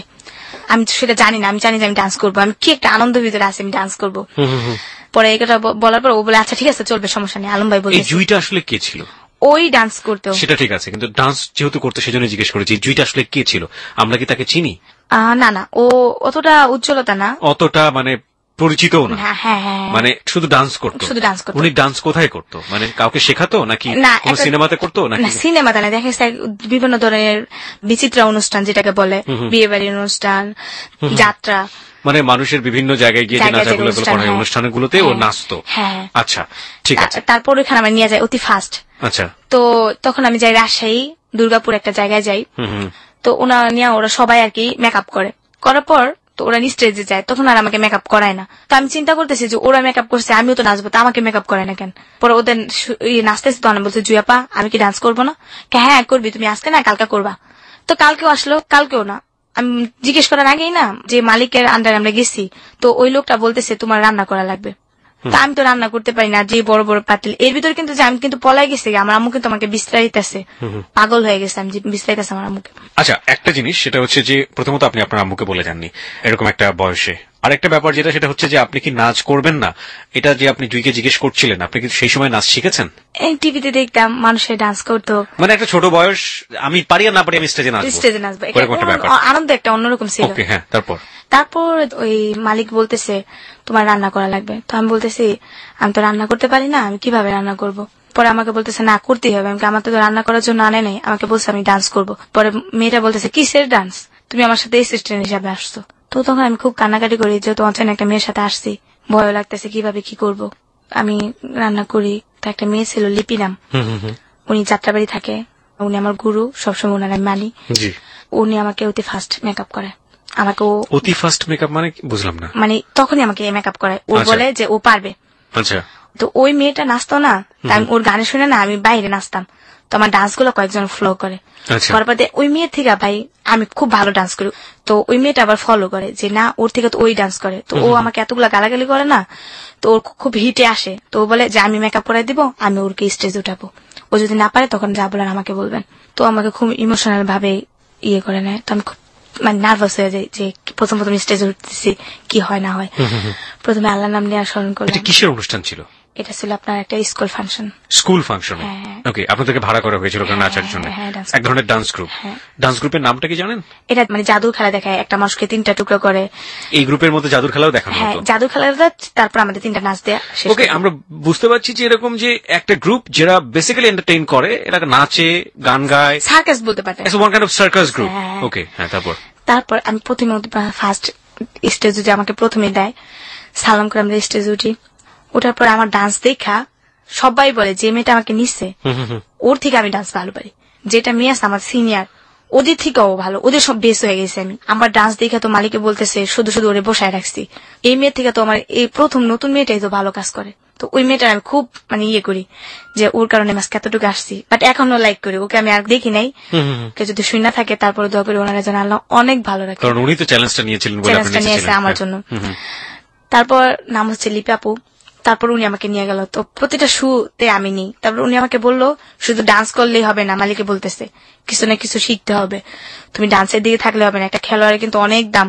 তো নতুন তখন, এখন বেতন পাবা 500 টাকা, তখন তুমি বেতন পাবা 2000 টাকা একটা খেলোয়াড় হলে। তো দেখো তখন তোমার ওয়েটটা কতটা থাকবে। এখন শুধু ডান্স করলে হবে না, পাশাপাশি খেলাও শিখতে হবে। তো আমাকে খুব লাইক করেন। খেলা মানে কি? সার্কাসের খেলা? হ্যাঁ। ওকে। প্রথম দিন আমাকে একটা খেলা দেয়, স্টেজ থেকে অদৃশ্য হওয়ার খেলা। এবং এর মধ্যে আপনি আপনার মার সাথে কোনো যোগাযোগ নাই? না না না। ওকে। যেমন উনি কিছু ম্যাজিক করবে, তো আমি কিন্তু ওইখানে বসে আছি, বাট দেখা যাচ্ছে যে আমি স্টেজে নাই। ওই মেয়েটাকে ওই খেলা দিচ্ছি, কিন্তু মেয়েটা আমাকে পারে নাই। তারপর যখন আমাকে দিচ্ছে, আমি একবার দেখাইছে, তারপর আমি পারছি। তো উনি আমাকে আরেকটা বড় রিস্কের খেলা দিল, যে যেহেতু ওই খেলাটা পারছে ওইটাও পারবো। প্রথম খেলাটা কি ছিল? স্টেজ থেকে অদৃশ্য হওয়া। আর পরের খেলাটা কি ছিল? 6 ফুট শূন্যের উপরে ভেসে থাকা, একটা সন্ন্যাসীর খেলা আমাকে দিল। ওকে। মেকআপ টেকআপ করায় আমাকে সন্ন্যাসী রূপে ইয়ে করলো। নিজে তো ভাই একটা বেসের মতোই ছিল, কিন্তু বাট বোঝা যেতেছে যে আমি সত্যি সত্যি 6 ফুট শূন্যের উপরে ভাইসা। আসলে তো কিছুই না, ওইটাই না। প্রথম আমি খুব হাসি দিতাম যখন ম্যাজিকের কথা বলতো না, খুব হাসি দিতাম। মানে আচ্ছা, সেখানে আমাদেরও হাসতে হবে, কারণ ব্যাপারটা হচ্ছে এরকম যে ওই যিনি জাদুকর ছিল উনি ম্যাজিকের কথাবার্তা বলতো, লোকজনকে অনেক বেশি মানে উত্তেজিত করতো, আর আলটিমেটলি আপনি হাসতেন কারণ আপনি জানতেন যে ব্যাপারটা তো এরকম না। ওকে। তারপর চোখ মুখ টিপ টিপ করে চোখ বন্ধ করে রাখতে হইতো প্রায় 2 মিনিট। তারপর যখন বলতো চোখ খোলো তখন এরকম হাসি, এখন আমার হাসি উঠতেছে এগুলো মনে পড়লে। ওকে, প্রিয় শ্রোতা, ও আসলে খুবই সহজ সরল একজন মানুষ। আমার যতটুকু ওকে আমি দেখেছি, শাকিলের সাথে অনেকক্ষণ কথা বলেছে।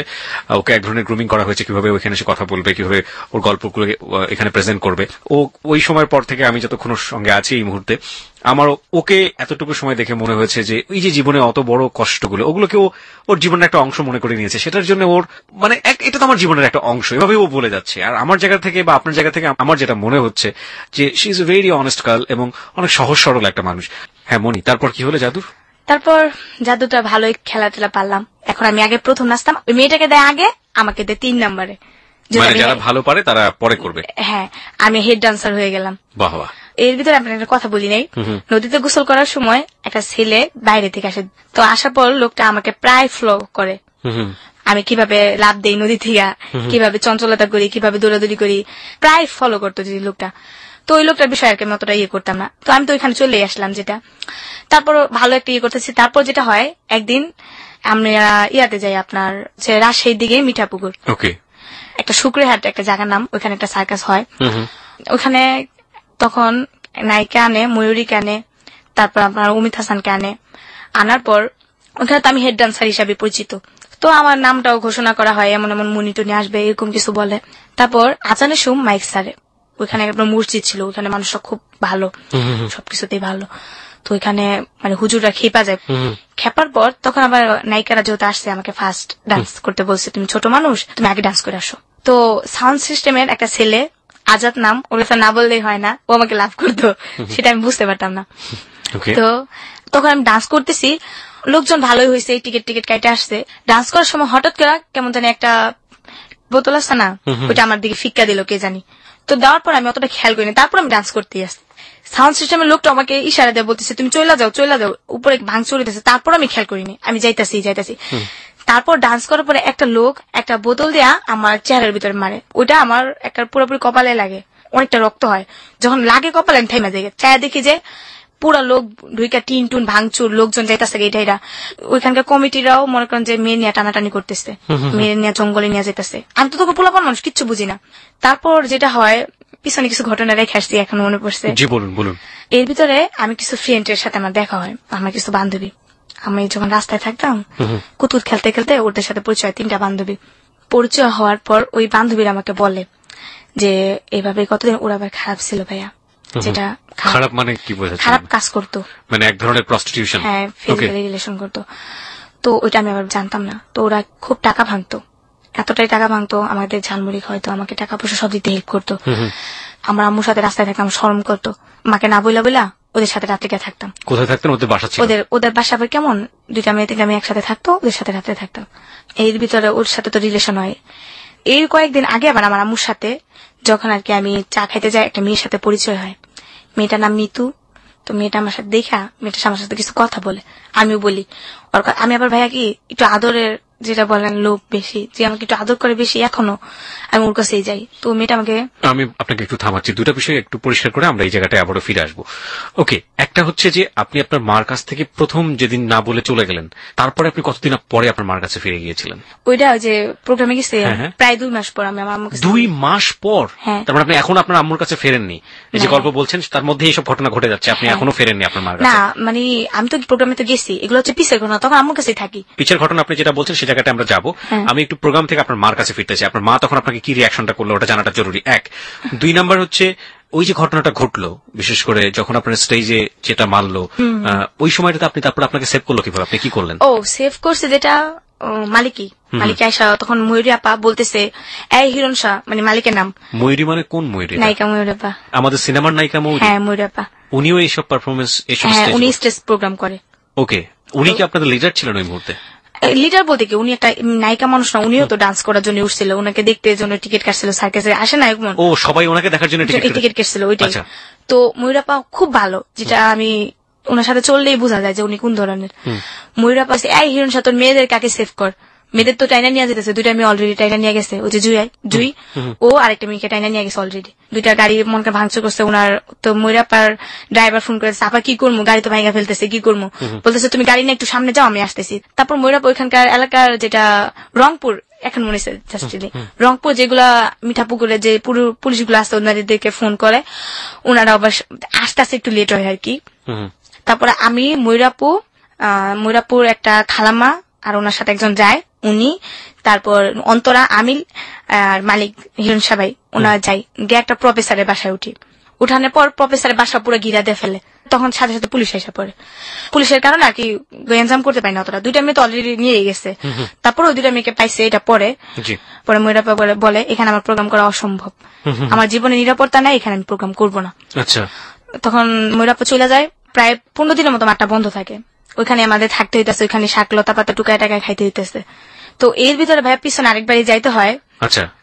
যেটা হয়, ওই যে আমি যে ছেলেটা বলছিলাম না যে আমাকে টাকা থাকতো, তো ওই যে আমার মেয়ে একটা বন্ধু ছিল, ওই মেয়েটার সাথে আমি কথাবার্তা বলার পর আরেকটা মেয়ের সাথে দেখা হয়, উনি ওনার হাজবেন্ড একজন ফর্মা মানে পুলিশের কাছে ইনফরমেশন করে। ওকে, সো হি ইজ আ ফর্মা। প্রিয় শ্রোতা, এখানে গল্পটা একটু জট পাকাচ্ছে, আপনারা একটু ঠান্ডা মাথায় জিনিসগুলোকে লক্ষ্য রাখবেন। ও বারবার ফ্ল্যাশব্যাকে যাচ্ছে এবং সেটা এই গল্পের প্রয়োজনই খুব বেশি প্রয়োজনীয়। একটা যেটা হচ্ছে যে ও একটা স্টেজে পারফর্ম করতে গিয়েছে এবং সেখানে কিন্তু ওর মাকে কিছু জানিয়ে যায়নি, এটা 2 মাসের একটা ব্যাপার। সুতরাং ওর মার কাছে কিভাবে ফিরে গেল এবং মা কি রিয়াকশনটা জানালো, এটা জানা আমাদের জন্য খুবই জরুরি।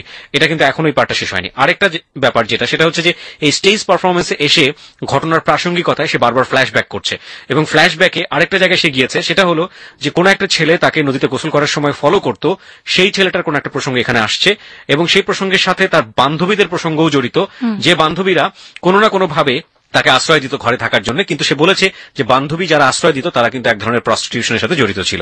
হ্যাঁ, এবার বলেন। এই যে ফর্মার বউ যেটাকে বলছি, উনির সাথে আমার দেখা হয়। এটা আপনার বান্ধবীর বান্ধবী ছিল? হ্যাঁ ছিল।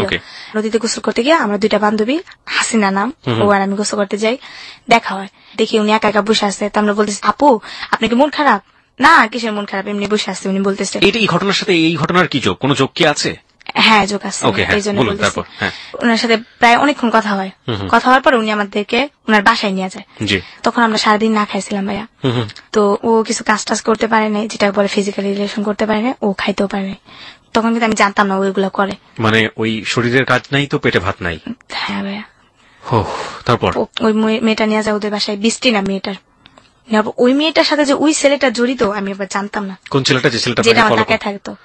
জড়িত মানে হচ্ছে ওর সাথে ফিজিক্যাল রিলেশন করে। এই ছেলেটার নাম বলেন তো কি? শাহিন। আচ্ছা, শাহিন বেসিক্যালি আপনাদেরকে তাকিয়ে থাকতো, কিন্তু শাহিনের সাথে আপনার বান্ধবীর শারীরিক সম্পর্ক ছিল, তাই তো? নাকি বান্ধবী সম্পর্ক ছিল? বান্ধবী, যেটা আমাদের সাথে প্রথম পরিচয় হলো। এবং ওই বান্ধবী বিবাহিত ছিল? হ্যাঁ।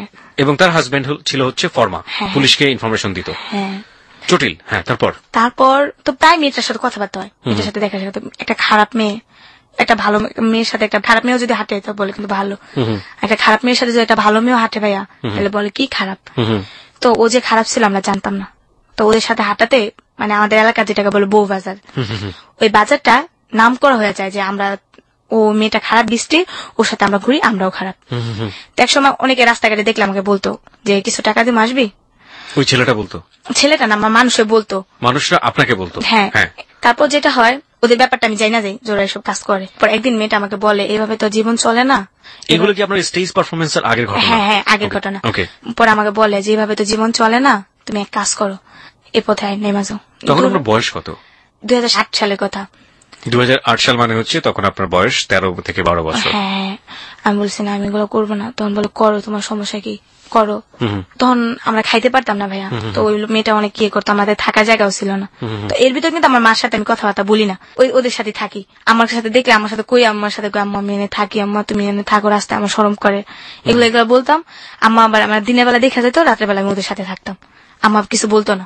তো মেয়েটা, ওই যে ছেলে, ওই ছেলেকে কয় তুমি এগুলো করবা? আমি না, আমি এগুলো করবো না। করো, দেখ বাস্তবে অনেক কিছুই করে মানুষে।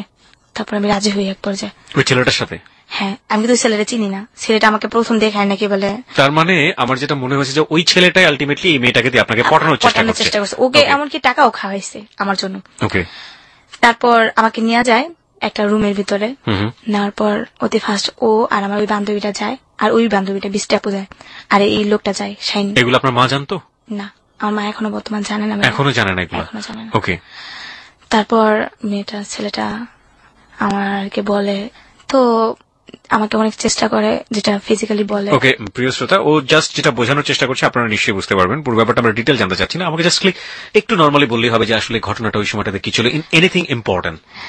তারপর আমাকে চেষ্টা করে, বাট হয় না, আমি খুব কষ্ট পাই, কারণ আপনি তখন অনেক বেশি বয়স কম এবং স্বাভাবিকভাবে। হ্যাঁ, তো উনি দেখতেছে, উনি এতটাই হয়ে গেছে যে উনি নিজেকে নিজে কন্ট্রোল করতে পারতেছে না। উনি আমাকে বলে যে দেখো আমি এখন কি করবো, এখন তো আমার দরকার। তখন আমাকে বলে, আমার ওই 20 টাপু বলে, দেখো 20 টাপু একদিক আমার মাথা হাত বুলাই দিতেছে, একদিক তো এগুলো করতেছে। আপনার লাইফের ফার্স্ট এরকম রিলেশনশিপ, এবং তাও এতগুলো লোকের সামনে, 2জন লোকের সামনে, লাইট অফ ছিল। ওকে। তারপর আমি বলি যে আমি পারবো না, আপনাকে টাকা দেওয়ার কথা বলেছে, কনভিন্স করেছে? কি পরিমাণ টাকার কথা বলেছে আপনাকে? টাকার পরিমাণ বলছে যে আমাকে 1000 টাকা দিবে। আপনি 1000 টাকা তো তখন জানেন বিশাল টাকা আপনার কাছে। বিশাল টাকা, হ্যাঁ। আর আমাকে থাকা জায়গা, ওই যে 20 টাপু থাকার জায়গা দিবে, ওদের সাথে থাকতে পারবো, খাইতে পারবো 2 বেলা। আমার চিন্তা ছিল আমি রাস্তায় থাকবো না। আমি একটু সাম আপ করতে চাই প্রিয় শ্রোতা, আমরা গল্পের যে জায়গাটায় ছিলাম, which is very very important. ও একটা সার্কাস গ্রুপের সঙ্গে যোগ দিয়েছে, তার আগে একটু ফ্ল্যাশব্যাক করছে। সার্কাস গ্রুপে কেন গেল, সার্কাস গ্রুপের সাথে ঘটনার সম্পৃক্ততা রয়েছে। সার্কাস গ্রুপে গিয়ে ও যে ঘটনাটার বর্ণনা করেছে, সেই ঘটনা এমন একটি জায়গায় দাঁড়িয়ে আছে যে কোনো একটা সন্ধ্যায় সার্কাস গ্রুপটি এক ধরনের বিশেষ মোল্লাদের দ্বারা আক্রান্ত হয়েছে, এবং সেই জায়গাটা থেকে সে ফ্ল্যাশব্যাকে তার অতীতে ফিরে এসছে। অতীতের জীবনে সে কিছু বান্ধবীর কথা বলছে, যে বান্ধবীর সাথে মিশে কোনো না কোনোভাবে সে শারীরিক সম্পর্কের জীবন বেছে নিচ্ছে, এই কারণে যে সে আলটিমেটলি খেতে পারবে এবং তাদের সাথে সে থাকতে পারবে, ঘুমোতে পারবে। কারণ তার মার সাথে যদি তাকে থাকতে হয় তাহলে বাইরে থাকতে হবে, কারণ সে এখন একটু বড় হয়ে গেছে এবং সে চায় না বাইরে থাকতে।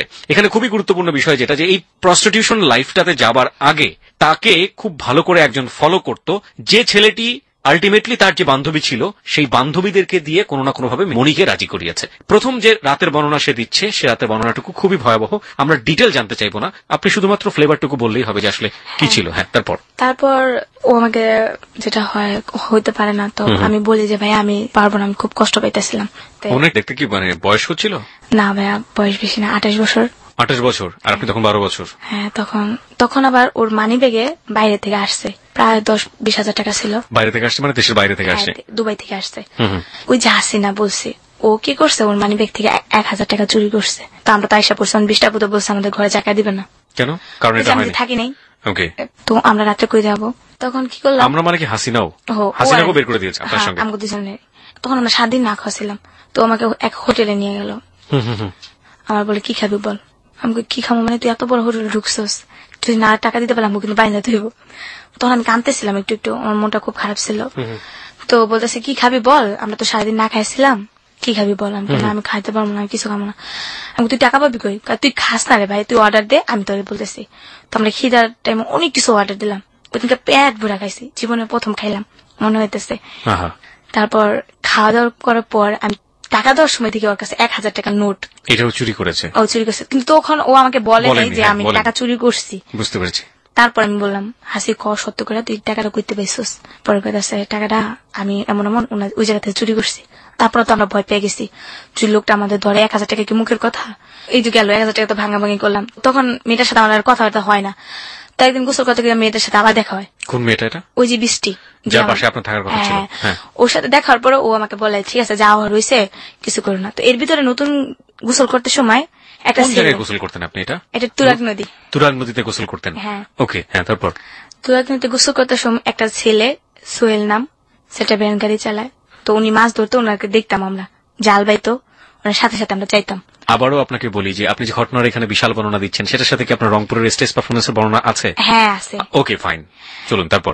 তো ওনারা দেখি গোসল করে। তো একদিন আমরা বিকেলে গোসল করে ভাবতেছি রোদে, আমার আবার কাপড় চোপড় ছিল না, আমরা রোদে কাপড় শুকাইতাম।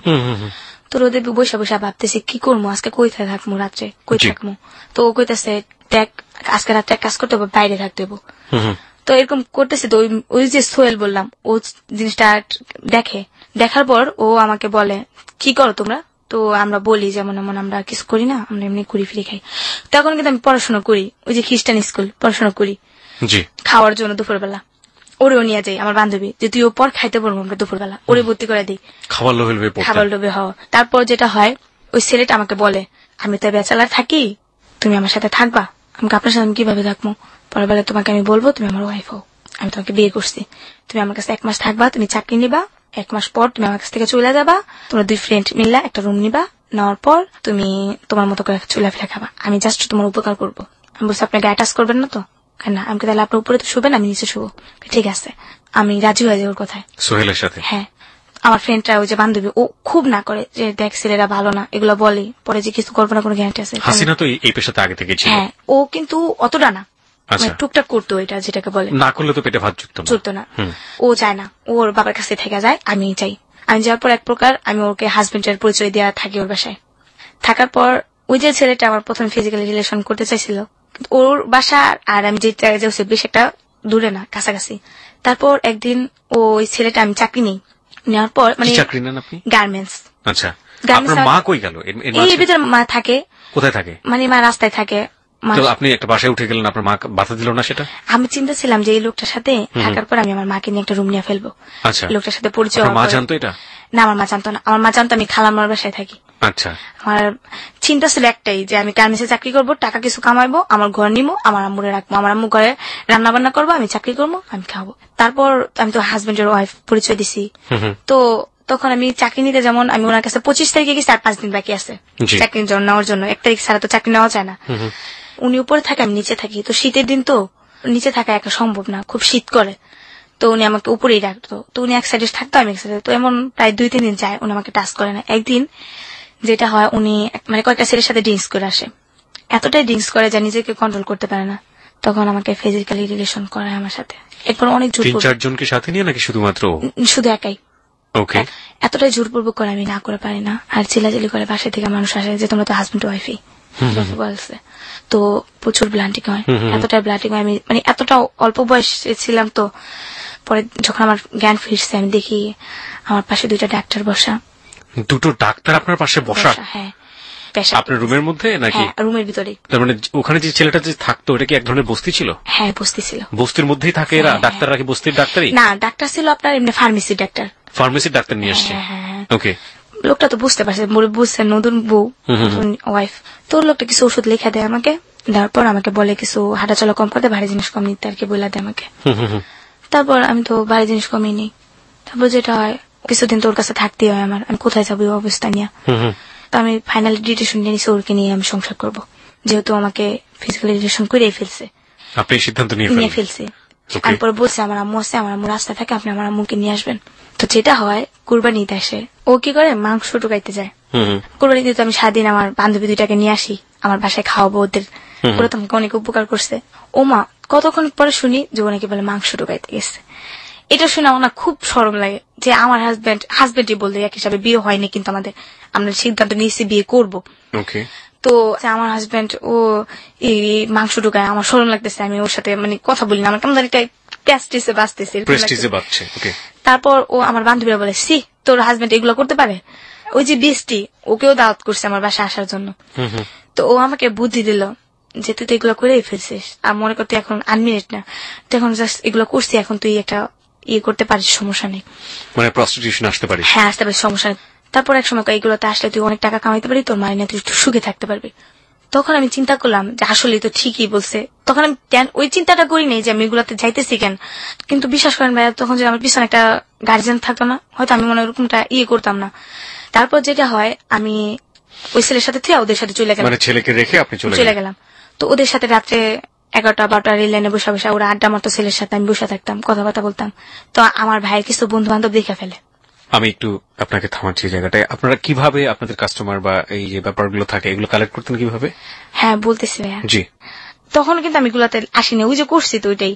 তারপর আমার কিছু ভাইয়ের বন্ধু বান্ধব দেখে ফেলে, দেখার পর আমার ভাইয়ের নলেজ যায়। তখন আপনি জাননি ওই জায়গাটাতে, মানে ওদের সাথে বসতেন শুধুমাত্র, কিন্তু আড্ডা চল্লাচ করতাম, কিন্তু কখনো করিনি। আচ্ছা। আমার ভাইয়ের কানে যায় যে তোর বোনরে দেখছো ওই জায়গায়, কি বোন করছো যে এরকম এরকম ওরে নিয়ে রাখতে পারছ না তোরা, তুই ওই মেয়েটারে খারাপ বানাইতেছিস কেন, ও একটু বলে।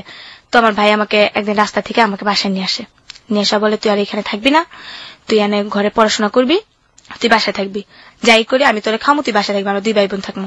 আর মারে নিয়ামো কিছুদিনের ভিতরে, মায়ের আর আমি 3জনই থাকবো।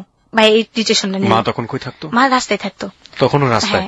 আচ্ছা, মাকে খুঁজে পেতেন? হ্যাঁ, কথা বলতেছি, মা সবসময় এলাকায় আসতেছে, আমরা যে জায়গায় থাকি টঙ্গিতে। মা কি এক জায়গায় থাকতো নাকি বিভিন্ন জায়গায়? সারা জায়গায় ভিক্ষে করে আইসা ওই জায়গায় বসে থাকতো। ওই একই জায়গায় থাকতো? আইসা পর আমরা একসাথে। কোথায় ওই জায়গাটা কোথায়? বউবাজার, নিরুষপাড়া। ওটা কি মানে হাট অথবা বাজার? হাট না, এরকম একটা এলাকা যেটাকে বলে একটা মহল্লা।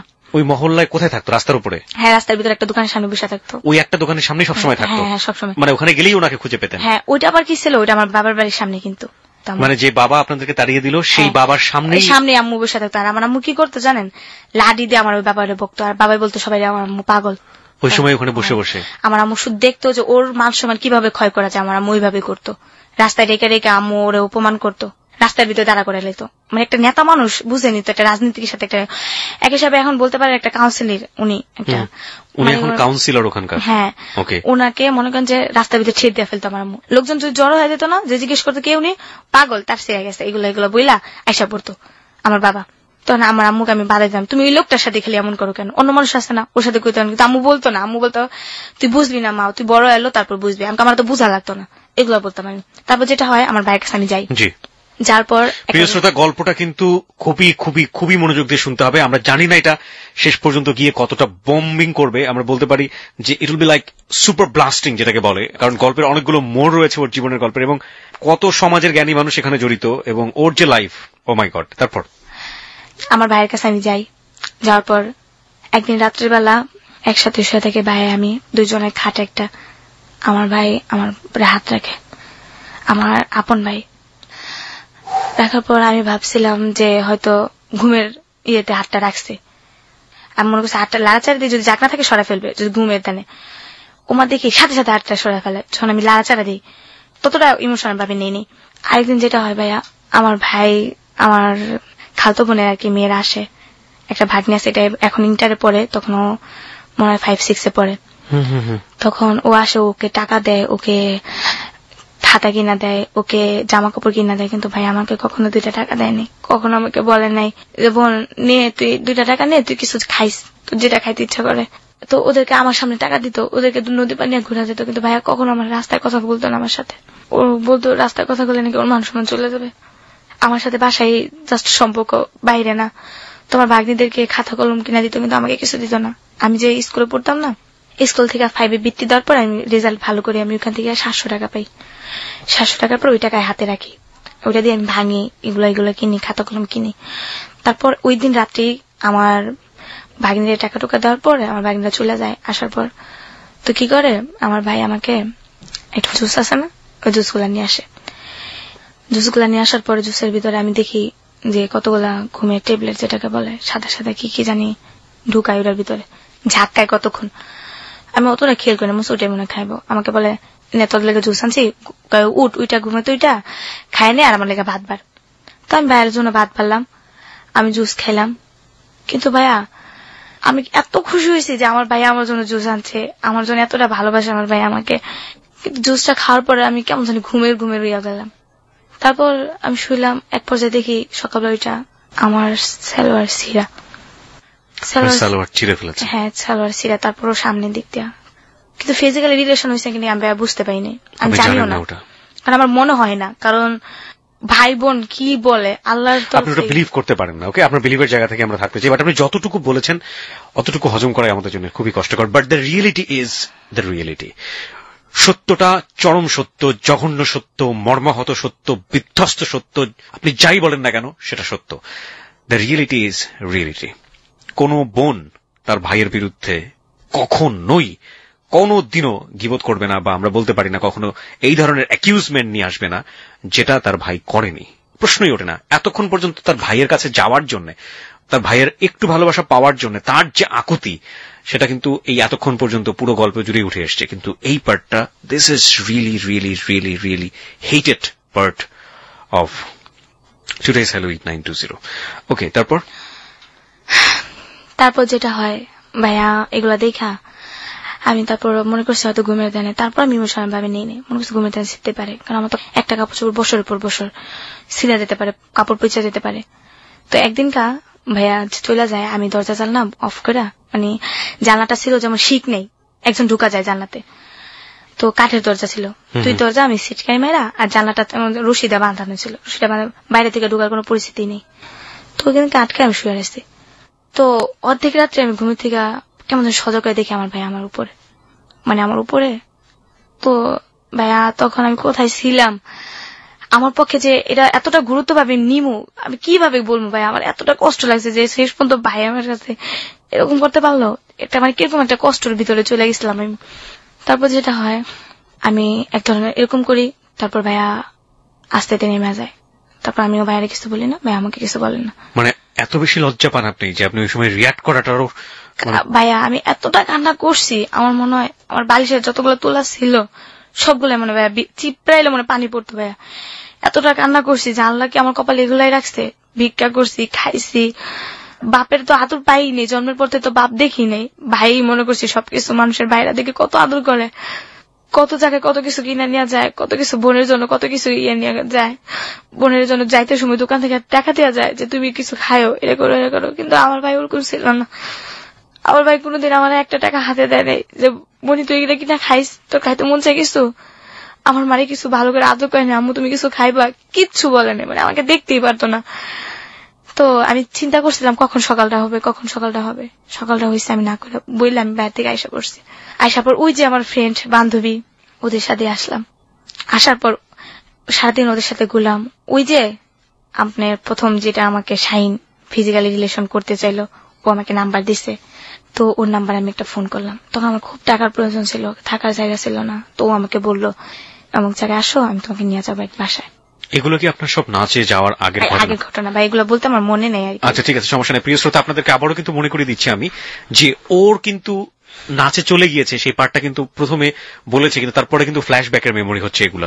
আপনারা নিশ্চয়ই জানেন যে নাচে চলে যাওয়ার পার্টটা, যে 2 মাসের পার্ট, সেটা একেবারেই ওর নিজের মনের, এবং ও ওর মাকে পর্যন্ত জানিয়ে যায়নি। সেই মোমেন্টটা থেকে ও কিন্তু ফ্ল্যাশব্যাকে এসে ওর জীবনের এই গল্পগুলো বলছে। আপনাদের সবাইকে একটু খেয়াল রাখার জন্য বারবারই মনে করে দিচ্ছি। হ্যাঁ, তারপর ওই যে শাইন ও আমাকে নিয়ে যায় শীতের দিন 2009 শেষ দিকটা, এক চাচির বাসায় নিয়ে যায়। নেওয়া যাওয়ার পর ওই দিনকে উনি আমাকে ফিজিক্যালি রিলেশন করে। সকালবেলা ও আমাকে 500 টাকা দেয়। 500 টাকা দিয়ে আমি একটা বস্তিতে একটা রুম নিই, 300 টাকা অ্যাডভান্স দিই, 200 টাকা দেয়া 6-7টা সালা কিনি, ওগুলো বিছায় থাকার জন্য। কিছু বালিশ টালিশ কিনি, এগুলা। খাওয়া দাওয়ার ব্যবস্থা কিন্তু করি, থাকার ব্যবস্থা আগে করছি, আমরা 2 বান্ধবী মিলে করি। তারপর আমি একটা কি, আমি খারাপ ছিলাম, বাইরে ছিলাম, কিন্তু আমি যে জায়গাটা থাকি ওই জায়গাটা সেফ ভাবে থাকি, যে তোমাকে কেউ বুঝতে না পারে আমি খারাপ। তারপর যেটা হয়, আমি মাথায় কাপড় টাপড় দিয়ে চলি, কিন্তু ও মাথায় কাপড় দেয় না, ও একটু খারাপ ভাবে চলে। তো ওকে বাড়িওয়ালা বলে ওকে নিয়ে থাকলে তোমাকে থাকা হবে না, তুমি রুম সাইডা দিবা।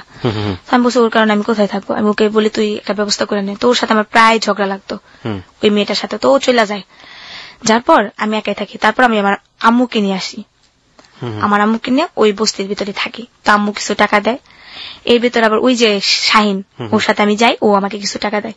মাঝে মধ্যে যাই, ও আমাকে 1500 হেল্প করে। এর ভিতরে আমি একটা জব পেয়ে যাই, ওইখানে আমি কাজ করে আমাকে 1500 টাকা স্যালারি ধরে।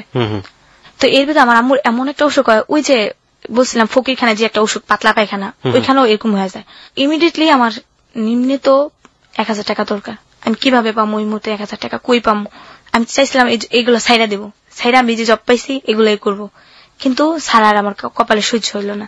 তারপর আমি আবার ওই ভাইটারে ফোন দিলাম, শাহিন, যে আমার কিছু টাকা দরকার, আপনি আমার কিছু হেল্প করবেন। তো উনি আমাকে বললো আসো আমার সাথে, যেটা হয় ওনার সাথে আবার রাত্রে থাকলাম। উনি আমাকে 1000 টাকা দিল, দেওয়ার পর আমার আম্মুকে স্যালাইন দেওয়াই। তারপর থেকে এই যে জুই ঝালমুড়ি খাইতে গিয়া ওই জবটা ছেড়ে দিই, খারাপ কাজে লিপ্ত হয়ে যায়। আম্মু আমার সাথে রাগারাগি করে, আম্মুর সাথে আমার ঝগড়াঝাটি হয়, আম্মু জায়গা চলে আবার আসে, এরকমই হয় আর কি। মানে এই যে কাজটা আপনি এই কাজটা করছিলেন এবং এটা করতে গিয়ে আপনি যখন দেখলেন যে না এটা থেকে আপনি বের হয়ে আসতে পারছেন না, সেই মুহূর্তে ঝালমুড়ি খাইতে গিয়ে জুইয়ের সাথে পরিচয় হলো এবং জুই বললো আপনাকে ডান্সে নিয়ে যাবে এবং ডান্স করাবে। তো আপনি কাজ চাচ্ছিলেন, তো আপনি ডান্সে চলে গেলেন এবং তখনও আপনি আপনার মাকে ওই বস্তিতে রেখে এসেছেন এবং আপনার মা এটা জানে না, রাইট? এবং তারপরে গেলেন, যাওয়ার পরে আলটিমেটলি যে ঘটনাগুলো ঘটলো একের পর এক, এবং লাস্ট মোমেন্টে এসে কোন এক সন্ধ্যায় মোল্লাদের দ্বারা আক্রান্ত হলো আপনাদের ডান্স গ্রুপ। এবং ডান্স গ্রুপ আক্রান্ত হবার পর আপনারা গিয়ে এক প্রফেসরের বাসায় উঠলেন, ওই জায়গাটায় আপনি ছিলেন এবং সাথে ময়ূরী, যেটা আপনি ময়ূরীকে ময়ূরী ম্যাম বলছেন বা আপা বলছেন, আমাদের চিত্র জগতের ময়ূরী, যাকে এক নামে সবাই চিনবে, সেও ছিল আপনাদের ডান্স গ্রুপে। তো এই সময়কার গল্প আর কি। এবং আপনার দৃষ্টিকোণ থেকে ময়ূরী ওয়াজ সো গুড উইম্যান, ওই সময় খুব ভালো মানুষ ছিলেন উনি এবং আপনাদের সবাইকে হেল্প করছিলেন। হ্যাঁ, ওই জায়গা থেকে আপনি ফ্ল্যাশব্যাকে গিয়েছিলেন, একেবারে আগের গল্পগুলো বললেন। এখন আপনি আমাকে বলেন যে এই গল্পটার সাথে বা আগের যে গল্পগুলো বললেন এই জায়গাটা থেকে আপনি কেন পেছনে ফিরে গেলেন, রিলেশনটা আসলে কোথায়? ওই যে শাহিন, শাহিনকে নিয়ে উদ্দেশ্যটা আর কি। আচ্ছা ঠিক আছে, তো শাহিন, এখন শাহিনকে আপনি এতক্ষণ ধরে পরিচয় করালেন, উইজ শাহিন, এবার বলুন। তারপর যেটা হয়, ওই যে আমি তো প্রোগ্রামে আসছি, বন্ধ হয়ে গেছে প্রোগ্রামটা, এখন তো সবাই যাত্রার মতো পলায় চলে যেতেছে, ঢাকায় এসে পড়তেছে। তা আমি পলায় আসবো কিভাবে, আমার কাছে টাকা নেই, কিভাবে আসবো, আমাকে টাকা দেয়ও নেই এর ভিতরে। তো একদিন কি করলাম, ওই যে শাহিন, ওর নাম্বারটা তো আমার মুখস্থ, ওর নাম্বারে আমি ফোন করলাম। তো ভাইয়া আমি এমন আমি তো একটা প্রোগ্রামে এসে এরকম এরকম আটকে গেছি, তো আমাকে কিছু হেল্প করবেন? তো আমার এই কথা শুনে ও আমাকে বললো দেখো কোথাও ফোনে টাকা নেয় কিনা। তারপর যেটা হয়, তো আমাকে 500 টাকা পাঠায়। তারপর ওইখান থেকে আমি কি করি, পলায় আসার জন্য রেডি হই। তারপর যেটা হয়, ওই যে আমি যে বস্তিতে থাকতাম ওই বস্তিতে আইসা পড়ি। তারপর আইসা দেখি আমার আম্মু নাই, আমি যাওয়ার পর দিনকে আম্মু চলে গেছে। তো এতদিনে তো ভাড়া জমে গেছে, প্রেশার দিতেছে যে ভাড়া দিতে হবে এন তেন। তো আমি বলছি আমাকে থাকতে দেন, কিছুদিন সময় দেন, আমি ভাড়া দেবো। তারপর ওই যে শাহিন, ও আমার জীবনের সবচেয়ে বলতে পারেন একটা শুভাকাঙ্ক্ষিকা, যে ও আমাকে অনেক হেল্প করছে। বাট এতটাই হেল্প করছে যে আমার মা বাবা, আমার আত্মীয় স্বজন, আমার ফ্যামিলি কেউ আমাকে এতটাই হেল্প করে। নিজের ভাই তো অবশ্যই না, নিজের ভাই দূরের কথা, কেউ এরকম করেই নেই। তারপর যেটা হলো, কিছুদিন ও আমাকে হেল্প করলো, আমাকে কিছু টাকা পয়সা দিল। হেল্পের বিনিময়ে তো আপনার সাথে শারীরিক সম্পর্ক, রাইট? শারীরিক, হ্যাঁ হ্যাঁ। ওকে, আমি ঠিক জানি না এটাকে হেল্প বলে কিনা। ওকে, তারপর আমার কাছে বাট হেল্প, আমি ওরকম করছি, বাট ওর হয়তো উপকার হয়েছে, কিন্তু আমারও এখান থেকে উপকার হয়েছে, যেটা আমি এত বিপদের সময় কি বা আমার সাথে ইউজ করতো বা কি আমাকে টাকাটা দিত। তারপর যেটা হয়, ও আমাকে কিছুটা হেল্প করে, আমার সব প্রবলেম সলভ করে। তারপর এর ভিতরে আমার একটা খালাতো বোন জর্ডান থাকে, উনি ওইখান থেকেই বিয়ে করছে, ওইখান থেকেই ছেলে মেয়ে হয়েছে। ও বাংলাদেশে আসছে, বাংলাদেশে আপনার শ্রীপুর, ওইখানে ও বাড়ি করছে। উনি আবার সুইটারের কাজ জানে। তো আমাকে বললো এইভাবে কতদিন ঘুরবা, তুমি আমার কাছে আইসা পড়ো, তুমি সুইটারের কাজ শিখবা। তো ওর কাছে না চাই, এর ভিতরে আমার মামার কাছে গেলাম। আমার মামা বললো তুমি চাকরি করবা, তুমি থাকবা খাইবা। মামার কাছে যাওয়ার পর মামা আমাকে নিয়ে গেল। আমি আবার ভাইয়া শুটকি ভর্তাটা খুব পছন্দ করি। তো মামি প্রতিদিন আমাকে বলে তুমি কি পছন্দ করো সবচেয়ে, শুটকি ভর্তা। তো যাক, শুটকি ভর্তা একদিন দুই দিন, একটা জিনিস যতই পছন্দ হোক না কেন, বাট 2-3 দিনের ভিতরে কিন্তু একটা জিনিস খাওয়া যায় না। তো আমাকে চাকরি নিতে স্প্রিং মিল, যেখানে সুতা তৈরি হয়, ওইখানে চাকরি নিলাম। প্রচুর গরম, এই গরমের ভিতরে চাকরি করি। আমাকে মরিচ ভর্তা করে দেয়। 2টা ছেলে, একটা মেয়ে, ছেলেটা ছোট, একটা বড় আমার সমবয়সী। ওরে মাছ দেয়, আর আমাকে একটা ছোট টুকরা দিলে দেয়, না দিলে নাই। আর কি অবহেলা করে, দুধ দেয়, ওদের ভাত দেয়, আমাকে দেয় না। আমার জন্য ছোট টুকরা রাখে, আমিও জিতে খাই না। যে ওদের বড়টা দেয়, আমাকে দেয় না কেন? আমিও আমার মার মতো একটু জিতি, যে আমাকে কেউ কষ্ট দিলে না আমি সহ্য করতে পারি না। তারপর যেটা হয়, আমি ওইখানে চাকরি করি, ওইখানে বেতন পাই। আমার বেতনের টাকা দিয়ে ওনাদের সব প্রবলেম সলভ করবে, কিন্তু আমার যে একটা ড্রেস আপ নাই, আমাকে একটা ড্রেস দিবে ওটা বলে না। ওনার মেয়েকে একটা ড্রেস কিনে দিবে, ওনার মেয়ের স্কুলের ফিস দিবে, ওনার ছেলের প্রাইভেট খরচ দিবে। মাকে আপনি খুঁজে পেলেন? এখনো খুঁজে পাননি? মানে এর ভিতর তো মা খুঁজে পাই না, মা চায় চয়া খায়, এখানে ওখানে জায়গা। কিন্তু মার সাথে আপনি দেখাও করেন না? দেখা করিনি। মাকে দেখতে ইচ্ছে করলো না? করছে, কিন্তু পাই নেই, খুঁজেই পাননি। খুঁজে পাই। টেনশন হচ্ছে না? টেনশন হচ্ছে, বাট আমার মা খুব ট্যালেন্ট একটা মেয়ে, যেটা ওনার আপনি একটা আছে না যে গায়ে টাচ করবে। আমরা রাস্তায় ঘুমাইছি বলে যে আমরা এতটা না।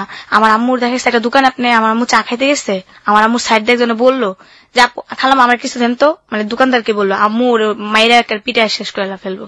আমার উপর দিয়ে আসতো কেন? কেন দুনিয়ার জায়গা নাই, আরো জায়গা আছে, ওইখান দিয়ে চলে যাও, আমার উপর দিয়ে আসতো কেন? মেয়ে দেখলে কি মাথা নষ্ট হয়ে যায়? একটা ডাইরেক্ট আমার মুখগুলো পরে বকাঝকা করে। তারপর যেটা হয়, এই জন্য আমি টেনশন করি না, কারণ আমার আম্মু নিজে ঢাকা শহরে এমন কোন রাস্তা নেই যে আমার আম্মু না চিনে না, সুতরাং যেকোনো ভাবে ম্যানেজ করে ভালো আছে। তো অনেক ভালো, কারণ এক সময় যেহেতু ঢাকায় কাজ করছে, উনি সবই চিনে, ঢাকায় বড়, ঢাকায় বাসায় কথাও বলে।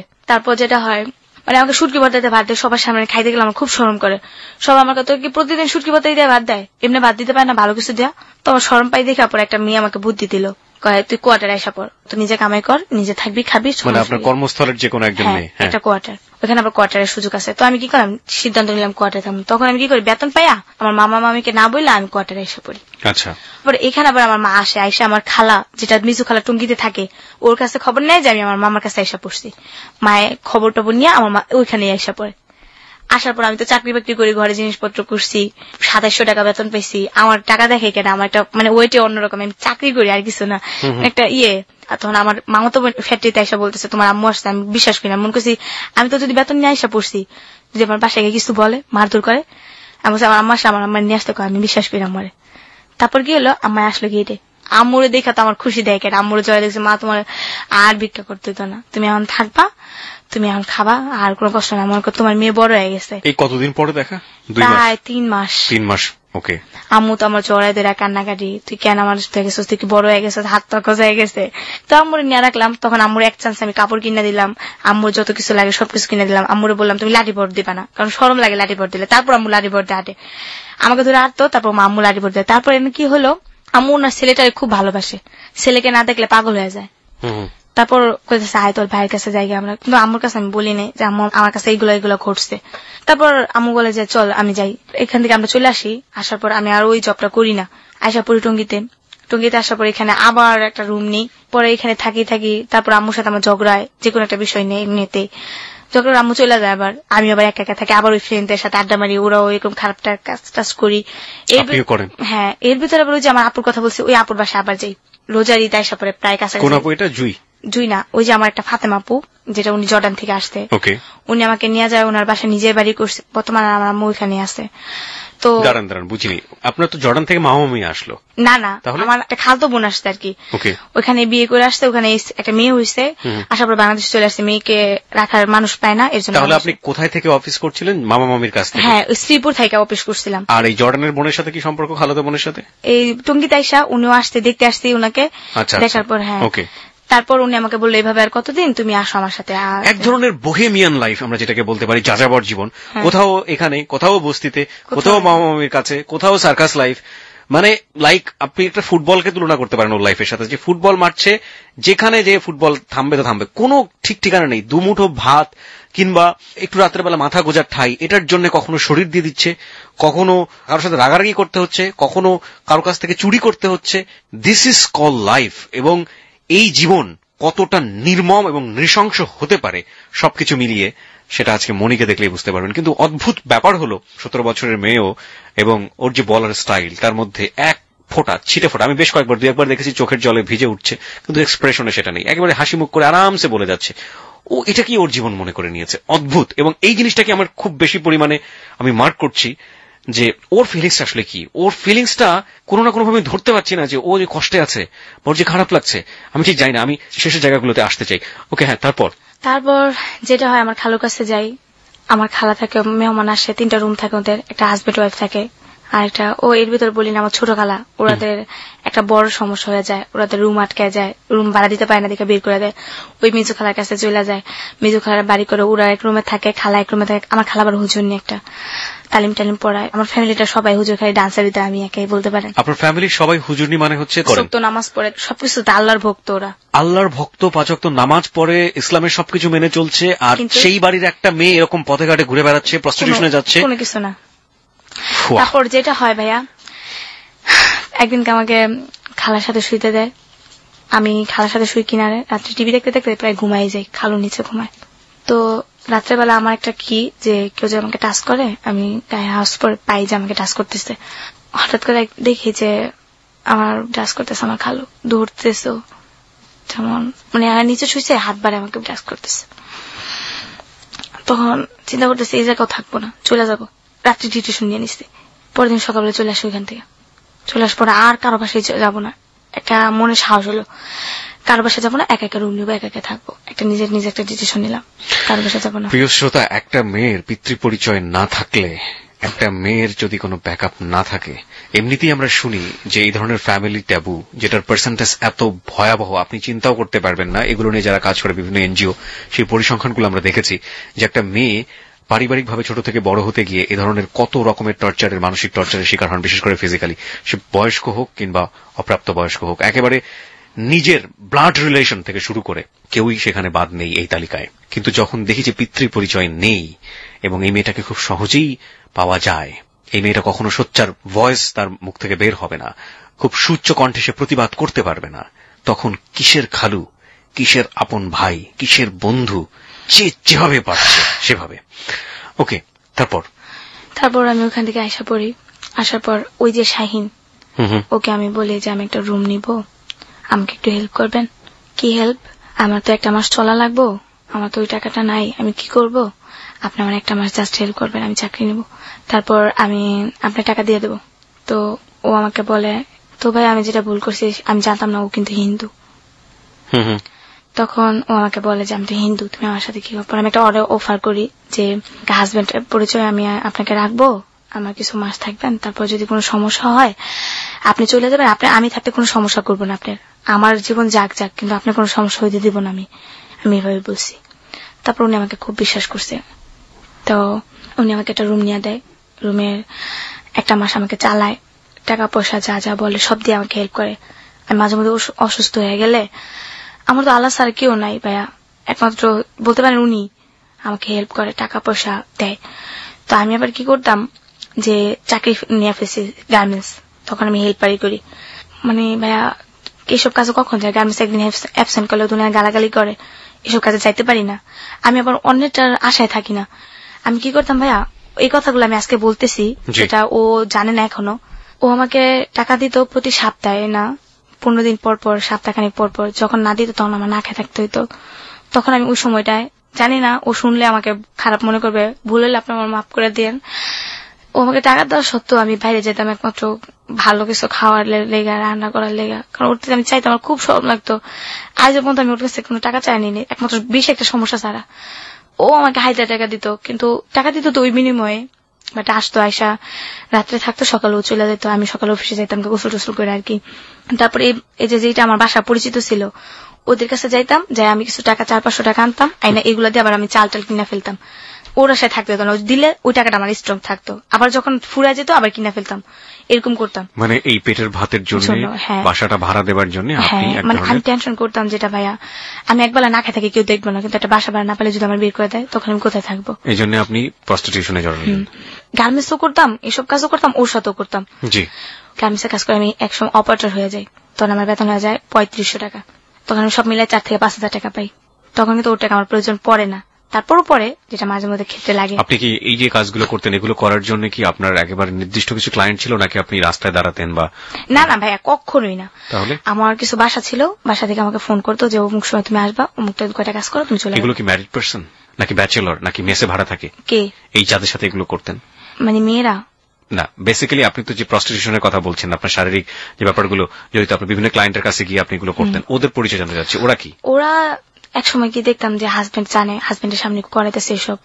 আমি ঠিক বুঝতে পারছি না, মানে হাজবেন্ড ওয়াইফ দুজনেই জানে ব্যাপারগুলো? হ্যাঁ, এগুলা দুজনে শেয়ার করে।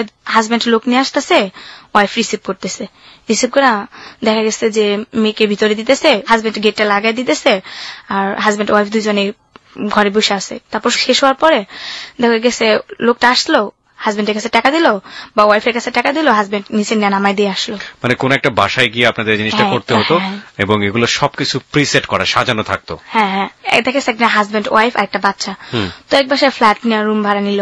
তো ওইখানে তো সন্দেহ করার মতো কিছুই নেই, যেহেতু হাজবেন্ড ওয়াইফ বাচ্চা আছে সাথে। তো ওয়াইফে বললো যে আমার হাজবেন্ড এমন একটা জব করে, মানুষ আসবে, আমি বা খাওয়াবো লোকজন। বা দেখা গেছে রুমটা নিল নিচতলায়, যাতে লোকজন আসতে সুবিধা হয়, গেটটা খুলে রাখলো, লোকজন ফট করে ঢুকে গেল, আবার বের হয়ে গেল।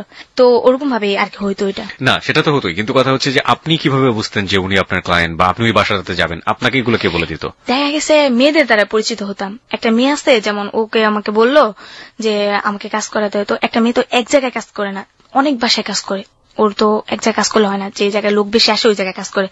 তো বাট আমি ওইগুলো করতাম না, আমার পার্ট টাইম 500 টাকা হইলে আমার যথেষ্ট। আমি ওদিকে যেতাম, আমার শরীরের দিকটাও দেখতাম, এমনকি আমার রোজগারের দিকটাও দেখতাম। আমি অতিরিক্ত বেশি করতাম না, যেটা একটা আছে না মানুষের এইডস স্ট্রোক, এই দিক দিয়ে আমি একটু সতর্ক থাকতাম। এইডস এর ব্যাপারে আপনি সচেতন থাকতেন? দেখা গেছে যদি এইডস হয়ে যায় তখন আমি কি করব, বাট একটা প্রেগনেন্ট হয়ে গেলাম আমি, সাপোজ ওই দিক দিয়ে সতর্ক থাকতাম যে আমিও তো কখনো সংসার করতে পারি, তখন আমি মানে আমার হাজবেন্ডের কাছে কি পরিচয় দেবো বা কি বলবো। এগুলো তো আপনাকে কেউ কখনো বুঝিয়েও দেয়নি, আপনি আমি নিজে থেকেই করতাম, কারণ আমার সংসার হতেই পারে স্বাভাবিক। প্রিয় শ্রোতা, দেখুন, একটা মেয়ে যার কোনো সংসার নেই, কেউ নেই, মা এক ধরনের মানসিক প্রতিবন্ধী, সে ভিক্ষা করে বেড়াচ্ছে। এই মেয়ে প্রত্যেকটা ঘাটের পানি খেয়ে খেয়ে খেয়ে খেয়ে এই জায়গাটায় আজকে এসছে, এবং ওর ভিতরে এই জিনিসটা কাজ করছে যে আমি যে কাজটা করছি আমার পেটের জন্য দরকার, এবং এটা করতে গিয়ে যেন আমার এইডস না হয়ে যায়, এটা করতে গিয়ে যেন আমার সংসার যদি কোনোদিন হয় তার কাছে যেন আমি জবাবদিহি করতে না হয়। অনেক কিছুই শিখছি আমি, প্রতিনিয়তই শিখছি হ্যালো 8920 থেকে। আজকে এই 17 বছরের মেয়েটার কাছ থেকে অনেক কিছু আমি শিখবো এবং শিখছিও। চলে যাচ্ছি মনির কাছে। মনি, পুরো ব্যাপারটা আমি জানতে চাই না। আমি জানি যে এই যে প্রস্টিটিউশন, এটা একটা বিশাল একটা সিন্ডিকেট। আপনি তো ঢাকা শহরেও আসতেন, রাইট? অবশ্যই, আমি বলতে পারি আমি ঢাকা শহরের মেয়ে। ঢাকা শহরেই আপনি বেশিরভাগ সময় কাটাতেন বা বিভিন্নভাবে এটাতে ইনভলভ ছিলেন। যারা আপনার সাথে মিশতো, মানে যারা আপনার সাথে এই কাজগুলো করতো, তারা কি ধরনের, আমি এটা জানতে চাচ্ছি। আমি একজনের নাম বলবো না, একটা নাম নেই দামি লোকই, তো ওনার সাথে আমার ভালো একটা রিলেশন ছিল। উনি আমাকে ক্লাবে নিয়ে যায়, একদিন ওইগুলো করতে গিয়ে ওনাকে আমাকে জিজ্ঞেস করে তুমি দেখতে তো খুব সুন্দর। আসলে আমি দেখতে অতটা সুন্দর না, কালো, দেখতে খারাপ। তারপর ও বলছে যে তুমি দেখতে তো খুব কিউট, তুমি এত অল্প বয়সে এগুলোতে আসতো কেন? তারপর আমি বললাম ভাইয়া পেটের দায় মানুষ অনেক কিছুই করে। তো আমার এইসব কথা শুনে না মানুষ আমার কাছে কাজ করতে চাইতো না, শুধু শুধু টাকা দিয়ে দিত। আমি এগুলো বেশি বলতাম, আমার পিছনের গল্পগুলো কারণ কেন বলতাম ভাইয়া, আমার কষ্টটা কম হইতো, আমার টাকাটাও হইতো, আমি এই জন্য বেশি বলতাম। তারপর আমাকে বেশিরভাগ লোকে আমাকে বলতো তুমি কেন করো এগুলো, তোমার দেখতে তো খুব সুন্দর দেখা যায়। কেউ বলতো ওনার ওয়াইফের মতো দেখা যায়, কেউ বলতো কারো মেয়ের মতো দেখা যায়, কেউ বলতো কারো ফুবুর মতো দেখা যায়, অনেকে অনেক ধরনের কথা বলতো যে আমাকে নাকি ওরকম দেখা যায়। তারপর একদিনকে আমাকে একটা লোক বললো যে তোমার তো দেখতে খুব সুন্দর, তুমি এইগুলো না করে একটা চাকরি বাকরি হতো করতে পারো।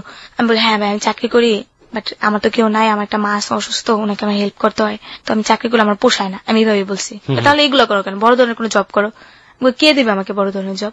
তারপর উনি বললো আচ্ছা ঠিক আছে তুমি ভালো ডিটেলস কি করো। আমি বলছি আমি ডান্স পারি, ডান্সের ক্লাবে একবার করছিলাম, এরকম বলছি। ঠিক আছে তুমি বারে ডান্স করবা? আমি হ্যাঁ করবো। যেহেতু বললো আমাকে যাক ভাইয়া আপনি যদি ডান্সটা দেন আমি এই জগৎটা ছাইড়া দেবো। তারপর উনি বললো ঠিক আছে আমার দ্বারা যদি তোমার উপকার হয় তাহলে তো ভালোই। তো উনি আমাকে প্রথমে নিয়ে যায় কিছু মেয়ের সাথে পরিচয় করা দেয়, আমার মেকআপের ডিটেলস যা যা লাগে তা করে দেয়। উনি আবার ওই যে ড্রিঙ্কস যারা দেয় না, লোকটা কি জানি আর কি, আমি সঠিক খেয়াল নেই। তো ওই লোকটা আর কি আমাকে পরে নিয়ে যায়, নিয়ে যাওয়ার পর আমাকে ড্রেস আপ পড়তে বলে। এই ফার্স্ট আমার নাচা বারে, তারপর নাচলাম, তখন বলে ড্রেস আপ খুলতে, যেটাকে বলে নেকেট পোশাক। লোকরা এখানে বিয়ার খাচ্ছে, খাওয়া দাওয়া করতেছে, খুবই হাই সোসাইটির লোক। হ্যাঁ খুব হাই সোসাইটি। এখানে বলতে পারেন একবার কালো আমি, তারপর সবাই ফর্সা। আর আমাকে কি করছে জানি না, আমার মেকআপের পরে আমার ফেসটাই অন্যরকম দেখা যায়, সবাই বলে নাকি আমি অনেক সুন্দর দেখতে। তারপর আমাকে কি করে, যেটা পুরো শরীরে মেকআপ করতে হয়, আমাকে পুরো শরীরে আউট ড্রেস আপ করতে হয়। সবাই আমাকে চয়েস করে, কোন মেয়ে কাছে আসতে পারে না, আমাকে অনেকে কাছে নেয়। তো এখানে আমি এক চান্স আমি প্রথমেই বকশিস পাই আপনার 18,000 টাকা, এই প্রথম জীবনের প্রথম। কত সালে এটা? 18,000, এই তো 2011 দিকে মনে হয়। প্রিয় শ্রোতা, 2011 ঘটনা। যে হোটেলটির নাম এখানে ব্যবহার করা হচ্ছে ঢাকা শহরের 5 স্টার হোটেল, এবং আমরা হোটেলের নামটি এখানে মিউট করে দিয়েছি আমাদের প্রয়োজনের স্বার্থে, আমাদের অনুষ্ঠানের স্বার্থে, এথিক্সের জায়গা থেকে যায় না। আপনারা নিশ্চয়ই জানেন যে কোন ধরনের হোটেলগুলোতে ধরনের ঘটনা ঘটতে পারে। মেগা 5 স্টার হোটেল আমরা বলতে পারি, আমরা হোটেলের নামটা এখানে মিউট করে দিচ্ছি। বাট এই 2011 সাল খুব বেশি দূরে না, এবং সেখানে এই মেয়েটি গিয়েছে কোন একটা ক্লায়েন্টের প্রেক্ষাপটে, সেখানে গিয়ে সে নেকেড ডান্স করছে, এবং নেকেড ডান্স করার পরে সে জীবনে প্রথম 18,000 টাকার মুখ দেখলো, যে মেয়েটি 500 টাকার জন্য নিজের শরীরটি বিকিয়ে দিতে বাধ্য হয়। তারপর তো লোকটা আমাকে 18,000 টাকা দেয়, লোকটা আমাকে খুব লাইক করে, দেখে আমাকে খুব খাবার দাবার দিতে, কোল্ড ড্রিঙ্কস এগুলো যেগুলো জীবনে খাইও নাই ওগুলা খাওয়াইছে প্রথম। ড্রিঙ্কস করি, যেটা সত্য কথা, আমি খাইতে চাই না, খাইতেই হবে, কারণ ডান্স করতে আসতো, কিসের জীবন কিসের কি। লোকটা ঢাকায় ভাষা কথা বলে, তুমি খাও, তুমি সমস্যা নেই, তোমার কিছু হবে না। তো আমি এতটাই খাই ফেলি, একবারে মাথা ঘুরাতে থাকে, ওইখানে ফিট হয়ে যায়। আমি আমাকে একটা রুমে নিয়ে যায়, রুমে নিয়ে আমাকে হুশ করানো হয়। সবাই বলে এগুলো খাইতে পারো না, খাও কেন? আমাকে জোর করছে, আমি খাইছি, জীবনে খাইনি, খাইছি। আমি আবার সবসময় সত্য কথা বলি, যাক ওই টাকাগুলো পাই আমার আর এইসবের দিকে মনেই নেই। আমার এখন ইচ্ছা আমি ডান্স করবো, টাকা কামাবো দুই হাতে। মানে কথা এত টাকা যেহেতু পেয়েছি সুতরাং ডান্সই করব। হ্যাঁ, আমি আর এইসবের দিকে যাবো না, শুধু শুধু কষ্ট করি, মানে মনটাই অন্যদিকে চলে গেছে। তারপর কি করলাম, এই 18,000 টাকা পেয়া প্রথম চান্স আমি ঘরে খাট কিনলাম, কিছু করে জিনিসপত্র কিনলাম, আমার আম্মুকে নিয়ে আসলাম, আম্মুর ড্রেস আপ কিনলাম, আম্মুর গেট আপটা অন্যরকম করে দিলাম আমি।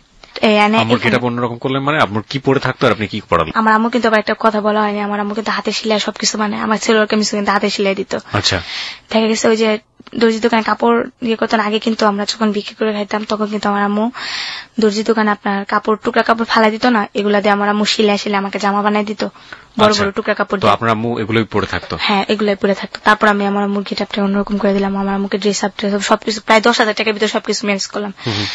তারপর এখানে আরেকটা সমস্যা হয়ে গেছে, এখানে বাড়িওয়ালাকে বলছি আমার হাজবেন্ড আছে, আমার হাজবেন্ডেরও তো বলছি আমার আম্মু আছে, আর আম্মুরও তো বলে নাই যে আমার হাজবেন্ড আছে। তো এখন আমার সমস্যা, আম্মুরও তো নিয়ে আসছি, আমার হাজবেন্ড তো আসতে যাচ্ছে, কি করি? লোকটা আমাকে উপকার করছে, তো আমি তো আর ওনাকে ফেলে দিতে পারি না। তারপর আমি কি করলাম, এক সময় যেটা হলো, আম্মু আমার সাথে ঝগড়া করে চলে যায়। উনি কলপারে গেলে না, ভাইটা বাড়িতে, ভাই আপনি বলেন কি সহ্য করবে, ভাইটা বাড়িতে সবার জন্য সমান, উনি কলপারে গেলে 2 ঘন্টা 3 ঘন্টার ভিতরে নিচে আসে না। তখন হ্যাঁ, উনি আবার একটু বড় লোকের মতো নোক টোক পরিষ্কার করে, এখনো কিন্তু ভুল ফ্লাগ করে, ভিক্ষে করছে তারপর কিন্তু ভুল ফ্লাগ করছে। মাইন্ড করতে পারেন আপনি? আমি মাইন্ড করছি না, আমি আসলে ঘটনাটাকে অন্যভাবে দেখার চেষ্টা করছি। প্রত্যেকটা মানুষেরই তার ব্যক্তিগত পছন্দ আছে, একজন ভিক্ষুক কেন ভুল ফ্লাগ করতে পারবেন না? তিনি তার যদি সামর্থ্য থাকে তিনি করুক, কোনো সমস্যা নেই। কিন্তু মানে আপনি যেভাবে বলছেন এই বলাটাকে আমার অদ্ভুত লাগছে, যে একজন ঔপন্যাসিকের জীবনের গল্পে যদি এরকম ভাবে তিনি লেখা শুরু করতেন, তিনি কাঁদানোর চেষ্টা করতেন মানুষকে কোনো কোনো জায়গাতে, কিন্তু যার জীবনে ঘটে সেই যে মনি কিভাবে বলছে দেখুন, হাসতে হাসতে। আমার এই জিনিসটাই হচ্ছে হ্যালো ইট 920 আজকে চরম অভিজ্ঞতা। আমি অনেক মানুষকে এখানে পেয়েছি অতিথি হিসেবে, প্রত্যেককে আমি একেবারে স্যালুট করে রেসপেক্ট করে বলছি। আপনারা যখন কষ্টের কথা বলেছেন আপনারা হাউমাউ করে গেতেছেন, আপনারা যখন আনন্দের কথা বলেছেন আপনারা স্মাইলি ছিলেন, কিন্তু এই একটা মানুষকে আমি পেলাম একদম শুরু থেকে শেষ পর্যন্ত এগুলো আমার জীবনে ঘটেছে, এবং this is my story, smiley ফেসে। এবং যারা শুনছেন আমি জানি তাদের বুকটা দুমড়ে মুচড়ে যাচ্ছে। ওকে, হ্যাঁ, তারপর কি হয়, উনি তো নোক টোক পরিষ্কার করতে থাকে, ওনার নোকগুলো আবার অনেক সুন্দর, ভাইয়া যেটা বলে উনি পার্সোনালি ভাবে পরিষ্কার, অনেক এমনি তো অনেক পরিষ্কার। আমার চুলগুলা দেখলেও বলবেন, আমার আম্মু বললে বলি না, তারপরও মানে খুব সোসাইটির লোকের মতনই চলে। তারপর যেটা হলো, আমি তুমি এতক্ষণ গেলে মানুষ যাবো না, তখন তো কি করলে না, আম্মু আমার মারতো। আমার আম্মু ছোট থেকে মানে আমার গলায় অনেক দাগ আছে, আমার আম্মু গলা টিপা ধরতো, আবার এমনকি হাতেও দাগ আছে একটা, আম্মু খুব দিছিল আর কি, যেটা বলে শয়তানি করে, এটা অনেক কাহিনীটা। তো রাগ করে চলে যায়, এর ভিতরে আবার ওকে আমি আনি, আম্মু রাগ করে চলে গেছে। সবাই জানে তো আমার আম্মু পাগল টাইপের, তো এগুলো বলার পরে আর কিছু বলেন, তো ওই লোকটা তো আমার কাছে আসেই, তো ও আমাকে আবার হেল্প করে অনেকটাই। তারপর আমি চিন্তা করি যে হিন্দু ছেলের সাথে আমি এতটা ইউজ করবো, এমনি তো আমি মুসলমান। তারপর আমি চিন্তা করলাম যেতে এটা না করে একটা কাজ করতে পারি, যেটা যে আমার তো এখন একটা লাইন হয়ে গেছে, আম্মুর পিসটা ছাড়া দিলেই পারি। আম্মুর পিসটা ছেড়ে দিলে পারি না, শাইনের পিসটা? এই তো শাইনের পিসটা। তারপর চিন্তা করলেন যে শাইনের পিসটা আপনি ছেড়ে দেবেন। আমি তো এখন ওই জগতে ঢুকে গেছি। তো এইভাবে অনেকের সাথে পরিচয় হয়ে যায়, একটা যাত্রার লোকের সাথে পরিচয় হয়ে যায় ওইখানে আমাদের টঙ্গীতে। আচ্ছা, টঙ্গীতে যাত্রার কয়েকটা দল আছে এখনো, বাট করি। তো ওই যাত্রার দলের সাথে আমার ভালো একটা রিলেশন হয়ে যায়, তো ওইখানে আমাকে প্রোগ্রামে নিয়ে যায়, একটা প্রোগ্রাম করলে 1,000 টাকা পাই, দিন থাকলে 2,000 টাকা পাই, এরকম করতে করতে আমি খুব একটা রানিং অবস্থা, আমি খুব ভালো চলতেছি। ওই যে আমার ভাই একদিন এক জায়গায় সমস্যায় পড়ে আমার কাছে ফোন করে, তখন আমি অতি ফাস্ট ফোন চালাই, তো আমাকে ফোন করে বলতেছে, মনি আমি এমন একটা সমস্যায় পড়ছি, আমাকে কিছু টাকা হেল্প করবি? দেখতেছে যে আমি গেট আপটা অন্যরকম হয়ে গেছে, আমি ভালো ড্রেস পরতেছি, ভালো খাইতেছি, ভালো চলতেছি, টঙ্গিতে যাইতেছি। এর ভিতরে অনেক কাহিনী ভাইয়া বলি নাই, যেটা সময়ের অভাবে বলতে পারি নাই। আমার মামাতো ভাই বিয়ে করে, তখন আমি কিন্তু আমি খারাপ জগতে ছিলাম ভাইয়া, পিছিয়ে যাচ্ছে একটু। আমার মামাতো ভাই বিয়ে করার সময় ভাইয়া, বিয়ে বাড়ির একটা অনুষ্ঠান হয় না, তখন আমি সারাদিন না খাইছিলাম ভাইয়া। মামি আমাকে বলে যে কালকে তোর মামাতো ভাইয়ের বিয়ে, তুই যাইস। তো বিয়ে করে নিয়ে আসতে, তো তারপর ওই ইয়ে করবো ভাই, যদি বিশ্বাস করতেন খাবার রান্না করছে, আমি সবসময় হেল্প করছি। আমার কি করছে ভাইয়া, যেটা মানুষে খায় না, ওই জোড়াগুলো আমার দিছে খাওয়ার জন্য। আমি তারপর খুব কষ্ট পাইছি যে আমার নিজের লোক কেন আমার জোড়া ভাত গেলা দিল খাইতে। আমি কিন্তু কোনোদিন ভাইয়া বিয়ে বাড়ি মানুষের করা যে খাওয়া লোবে বিয়ে বাড়িতে গিয়া জোড়াগুলো, এগুলো কোনোদিনই না, আমি এগুলো কোনো সময় না, আমি না খাই থাকলে না খেয়ে থাকতাম, কিন্তু কোনো সময় মানুষের জিনিস আনতাম না, কোন সময় কারো জিনিস দিক দিয়ে তাকাইতাম না, কারো জিনিস খাইতাম না। তো যখন আবার জোড়া ভাত গুলা দিছে না, তখন খুব কষ্ট লাগছে, চোখের পানি ফালায় আর ওই ভাত খাইনি গা। তখন আমি চলে এসে পড়ছি, আসলে নদীর পার কাঁদছে অনেকক্ষণ, কান্নাকাটি করে শাক তুইলা আমার এক বান্ধবী এসে শাক সিদ্ধ করে খেয়েছি। তারপর খুব কষ্ট হয়েছে আমার জীবনে কিরকম যে কটা ভাতের জন্য মানুষের কাছে এত কষ্ট করতে হয়। আজকে ওনারা আমার কাছে হেল্প নেয়, ওনারা আজকে আমার কাছে টাকা পয়সা নেয়। আপনার ভাই ফোন দিল? হ্যাঁ, তারপর যেটা হয় আমার ভাই ফোন করে আমার কাছে 3000 টাকা লাগবে, আমাকে একটু হেল্প করবো, আমি খুব সমস্যা আছি, প্লিজ আমাকে হেল্প করো। তো আমি বলছি আচ্ছা ঠিক আছে, আমি আর না করিনি। আমার ভাই চাইছে যেহেতু আমার কাছে আছে টাকা, তারপর আমি দিয়ে দিচ্ছি 3000 টাকা। এর ভিতরে আমার মামা মারা যায়। আমার মামা তো ভাই ছোট, সুমন নাম, ও এখন একটা উত্তরাতে জব করে। তো ও আমাকে দেখতে পারতো না, ওর ঘরে গেলে আগে কত খারাপ মেয়ে, তুই এখানে আসছিস কে, তোর জন্য কি আমার ভাবিরা খারাপ হইব নি, বের হয়ে যা। ও আমাকে তো এমন সময় যেতে লাথি দেওয়া করতে বের করে দিত, এমন সময় যেতে চুলের মুঠি দেওয়া করতে বের করে দিত। সবাই টিভি দেখতেছে, আমি টিভি দেখতেছি, আমার কিলিকা টিভি দেখতেছি, ও আসতো, মামি আমার বের করে দিত। মামির একটু পানি চেপা দিলে মামি দুপুরবেলা ভাত খেতে দিত আমাকে। উনি অসুস্থ ছিল তো, পানি চেপা দিলে কিছু ভাত খেতে দিত, আর পানি চেপা না দিলে ভাত দিত না, কইতো খাইতে হোস, এই জায়গায় খাইতে হোস, এমনি কইতো। ওই মামাতো ভাই টানা সময় পড়ে গেছে ওনাদের, কি বলবো, মামায় মারা যাওয়ার পর ওনাদের খাবার দাবার একটা অসুবিধা হয়ে যায়। ভাইয়া একলা সংসার চালাতে পারে না, 6000 টাকা রুম ভাড়া দেয়, ওরা চলে না, খাবার দাবার না। মামি কান্নাকাটি করে, মামি চা খাইতে পারে না ঠিক মতো। আমি যাইতাম প্রায়, মামায় মারা যাওয়ার পরে যাই। তখন আমি কি করলাম, ওনাদের হেল্প করি। যখন যাই 200, 300, এখনো 500, 600, 700, 1000, কালকেও দিয়ে আসছি টাকা। যখনই যায় ওনাদের চাইল না থাকলে আমি চাইল কিনা দিই। আমার মামা তো বাইরে যেটা বিয়ে বাড়িতে আমার খাইতে দেয় নেই, ওর একটা বাচ্চা হয়েছে 3 বছর বয়স, ঠান্ডা, নিউমোনিয়ার কাছাকাছি গেছে, টাকা পয়সা নেই, কেমনি কি করবো। আমার কাছে ফোন করছে যে আমার বাচ্চাটা মরার অবস্থা, তুই কিছু হেল্প করবি। আমি শুই না তো, সাথে সাথে গেছি, ভর্তি করাইছে, আমার থেকে নিচে 3500 টাকা নিচ্ছে, আমি আরো এমনিতে 500 টাকা দিছি, মোট 4000 টাকা দিছি। তারপরে আমি কাকে ছেলের সুস্থ করেন, পরে আমার টাকা দেওয়ার চিন্তা করেন, দিয়ে না, আমার সমস্যা নেই, আমি তো আসি, আর আমার বিপদ হলে তো আপনারা আসেনি। আপনি এভাবে নিচে এই টাকাগুলো রোজগার করছেন? আমার তো ঘর ভাড়া দিতাম। আম্মুর তো এইভাবে রাখা যায় না, হেল্প করতেছে ওদের। ওই দুলাভাইয়ের কথা আপনি বলি নাই, যেটা দুলাভাই ভাগ্নি, ওদের বাসায় রাত্রে থাকতাম। ও আমাকে বলছিল একদিন ছোট থাকতে 10টা টাকা দেবো, 2টা দিতে দিবি, একটা ডাইরেক্ট ভাই এইভাবে বলছে। আমি কথাগুলো বলছি আপনার কাছে, আবার বিশ্বাস করে না, আমি নাকি খারাপ দেখে এগুলো বলি। কোন দুলাভাই এটা? ওই যে আমার ভাগ্নির কথা বললাম না, ভাইয়া টাকা দেয় ওদেরকে, ওর বাপ এরকম ভাবে বলছে আপনাকে 10টা টাকা দিব, 2টাই দিতে দিবি, এগুলো বলছে ভাইয়া। তারপর আরো বলছে অনেক কাহিনী, এগুলো ভাইয়া বলছে। তারপরে আমি এগুলো বলছি আপার কাছে, আপা কয় তুই খারাপ দেখে সবারই খারাপ চোখে দেখিস। তারপর আমি অতটা ইয়ে করি নেই। দুলাভাই উনিও আমার মার দূর করে বের করে দিত, এগুলো বলার পর তো উনি আমার দেখতে পারে না। আর আমার খালু যেটা বলছিলাম, ওনার বাসাতে ঢুকতেই দেয় না, দেখলে আমাকে জুতা লয় বাইরে দিব, এগুলো করে। তারপর আমার ভাগ্নি এসএসসি পরীক্ষা দিব, যেটা ওই যে আমার ভাইয়ের টাকা পয়সা দেয়, এসএসসি পরীক্ষা দেবো, পরীক্ষার ফিস দিতে পারতেছে না, 3000 টাকা ফিস লাগবে। টাকা দিবে কারো কাছে যায় না, আমার কাছে আইসে, মনি আমার কিছু টাকা হেল্প করবা, পাইতেছি না, আমার মেয়েটা এসএসসি পরীক্ষা দিতে পারবো না, তুই যদি হেল্প করিস বোন অনেকটা উপকার হবে। আমার মেয়েটা পারতো না, ও আমার গিয়ে কোথায় শান্তি দেও না, তুমি চাও আমি সারা জীবন স্বপ্নটা আমার এমনি যাক। তখন চিন্তা করলাম আমি তো পড়তে পারিনি গা, আমার কারণে একটা মেয়ের পড়ালেখা সমস্যা হবে, আমি চাই না। তারপর আমি কি করলাম, ওই দিনকে আমার একটা প্রোগ্রামে যাওয়া দরকার ছিল, তারপরও যাই না ওইটাতে। তারপর মনে করেন যে নেকের ডান্স আমি ছাইড়িয়ে দিয়েছিলাম, প্রায় এমনি সামাজিক প্রোগ্রাম করতাম টাকার পয়সা হওয়ার পরে। তারপর নেকের ডান্স আমি গেছি ওই দিনকা, যার পরে 7000 টাকা আয় না, ওকে দিছি প্রায় 4000 টাকা। মানে নেকেড ডান্স আপনি ছেড়ে দিয়েছিলেন, কিন্তু এই পড়াশোনার টাকা দেবার জন্য আপনি নেকেড ডান্স করলেন। ওই হোটেলেই করলেন? 5 স্টার? এই হোটেল না, বাট অন্য জায়গায়, অন্য একটা হোটেলে আপনি করে আপনি ওর জন্য টাকা ম্যানেজ করলেন পড়াশোনার জন্য। হ্যাঁ, করার পর ও দেয়, তারপর জায়গা আমাকে ভালো ভালো পরীক্ষা দিস, বাজে ইয়ে করিস না, ভালোভাবে একটু সাজেশন দিছি যেটা আমি খারাপ, কেউ যেন খারাপ নয়। তারপরও না, ছোট থাকতেই না ওদের সাথে আমাকে মিশতে দিত না, আমার আপারা খালারা মিশলে খারাপ হয়ে যাবে বলতো যে ও তো খারাপ, ওর সাথে মিশবি না, ও খারাপ হয়ে যাবে, তুইও খারাপ হয়ে যাবে, মিশতে দিত না। কিন্তু ভাইয়া দেখেন আল্লাহর কি নিয়তি, শেষ পর্যন্ত কিন্তু ওরাই আমার কাছে আসতে। তো যাই হোক, আমি অবহেলার চোখে দেখি নাই যে তোমরা আমাকে এত কিছু করছো, কিন্তু আমার কাছে আসলে আমি হেল্প করি, এখনো হেল্প করি। ভাইয়া কয়েকদিন আগে আমি একটা মোবাইল দিচ্ছি ওরে, ও কলেজে যায়, টঙ্গী কলেজে পড়ে, যাইতে তো অসুবিধা হয়, রাস্তাঘাটে কত সমস্যা হতে পারে, দুলাভাই একা কুলাইতে পারে না। তারপর আমি হেল্প করে ওদের সংসারও হেল্প করি। তারপর এখান থেকে ওই যে শাহিন, ওর সাথে রিলেশন হয়, এমনি ওর সাথে এখনো ভাইয়া রিলেশন, আমার সমস্যা ওর সমস্যা। আমি যে প্রোগ্রামে যাই রাত্রে 2টা 2:30 যাই, আমি একা একা বাসাইতে পারি না, ও আমাকে হেল্প করে নিয়ে আসে, বাসায় রিসিভ করে দেওয়া যায় অনেকটা। এখন আমি যেভাবে আসি ওর সাথে আসি, আর আমার মাকে রাখছি আমার খালাম্মার বাসায়। জানি না যে ওনারা রেডিও শুনে না, আমার মনে হয় না শুনে, বাট কি বলবো, আমার আম্মু যখন, এখন আমার আম্মু থাকে আপনার শ্রীপুর আপনার একটা বাসায়, আমার খালার বাসায় প্রবলেম করে না এখন? হ্যাঁ, আমি টাকা দিই তো, এখন আর কোনো সমস্যা নেই না, ওনারা তো টাকার পাগল। আমার ফ্যামিলিরা কি ভাইয়া দুর্নাম করবো না, আমি আজকে 2000 টাকা দিই না, আমাকে মনে করেন মাথার উপরে নিয়ে নাচবো, এরকম ওরা। যেই আমার গেট আপটা অন্যরকম হয়ে গেছে না, যেই খালো আমাকে টাচ করছে, যেই খালো আমাকে জুতা দিয়ে পর্যন্ত বাইরে এসছে, ওই খালো আমার কাছে টাকা চাইছে। আর এবার রোজার ঈদে কি বলে জানেন, তোরা কি ফেতরা ফুতরা দিবি না আমাদের, এমনি বলে। আমি সি এভাবে বলেন কি, আপনি আমার কাছে টাকা চাইতে পারেন, কি এর ফেতরা কি, আপনি আমার খালু না, আমি আপনার মেয়ের সমান বয়সী, আপনি দেওয়ার আমার অধিকার আছে, দোয়া করবেন আল্লাহ পাক যেন আমার ভালো কবে জানলেন যে ভদ্রলোকটাকে দেখলে আপনার মা চিল্লাচিল্লি করতো তিনি আপনার বাবা? একদিনকে আমার আম্মু এক রাস্তার ভিতরে, ওইখানকার একটা লোক আমার আম্মুর মারধর করে, তখন আমি একটু ভালো, এই যে কিছুদিনকে আগে কথা 2012 পরের দিক দিয়ে কথা, আমার আম্মুকে মারধর করে। মারধর বলতে কি, আমার আম্মুকে লাঠিতে একটা বাড়ি মারে আমাদের এলাকায়।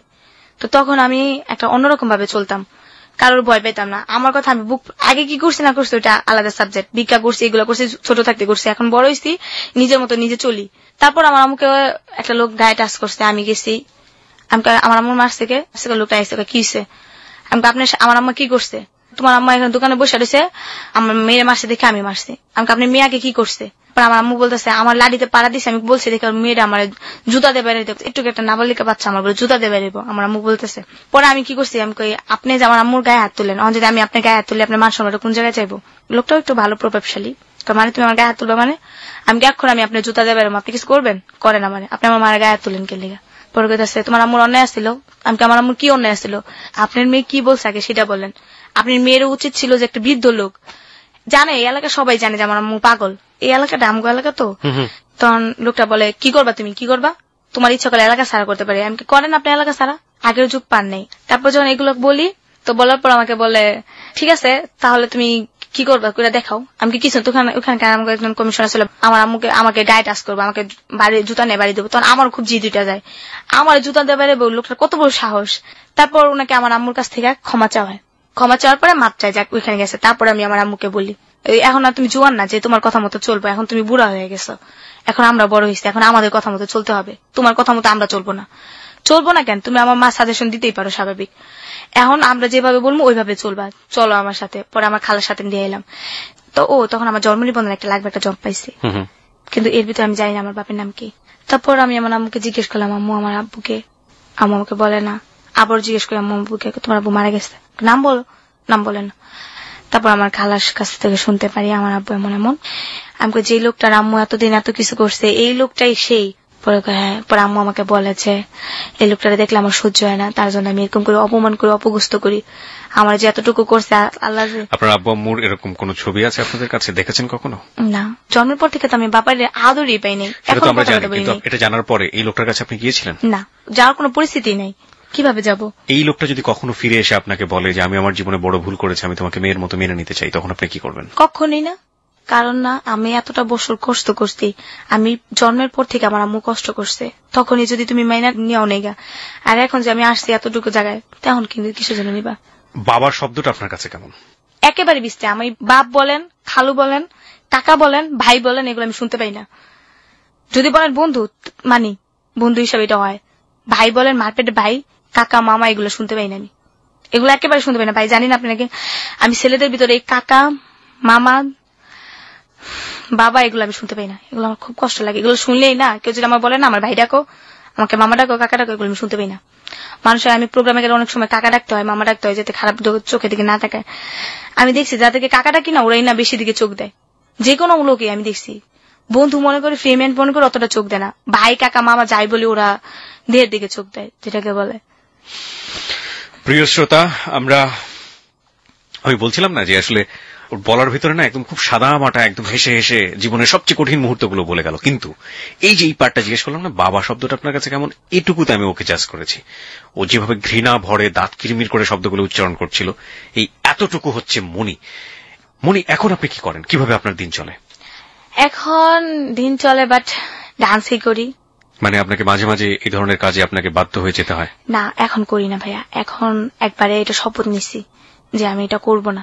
মানে খারাপ কোনো কাজ আপনি করবেন যাবো না, হ্যাঁ। শুধু ডান্স করে আপনি কত টাকা পান? হ্যাঁ পাই ভাইয়া, এটা একটা প্রোগ্রাম সিজন থাকে আপনার শীতের থেকে আপনার দেখা গেছে এই যে কুরবানিদের থেকে শুরু হবে আপনার বৈশাখ মাস পর্যন্ত।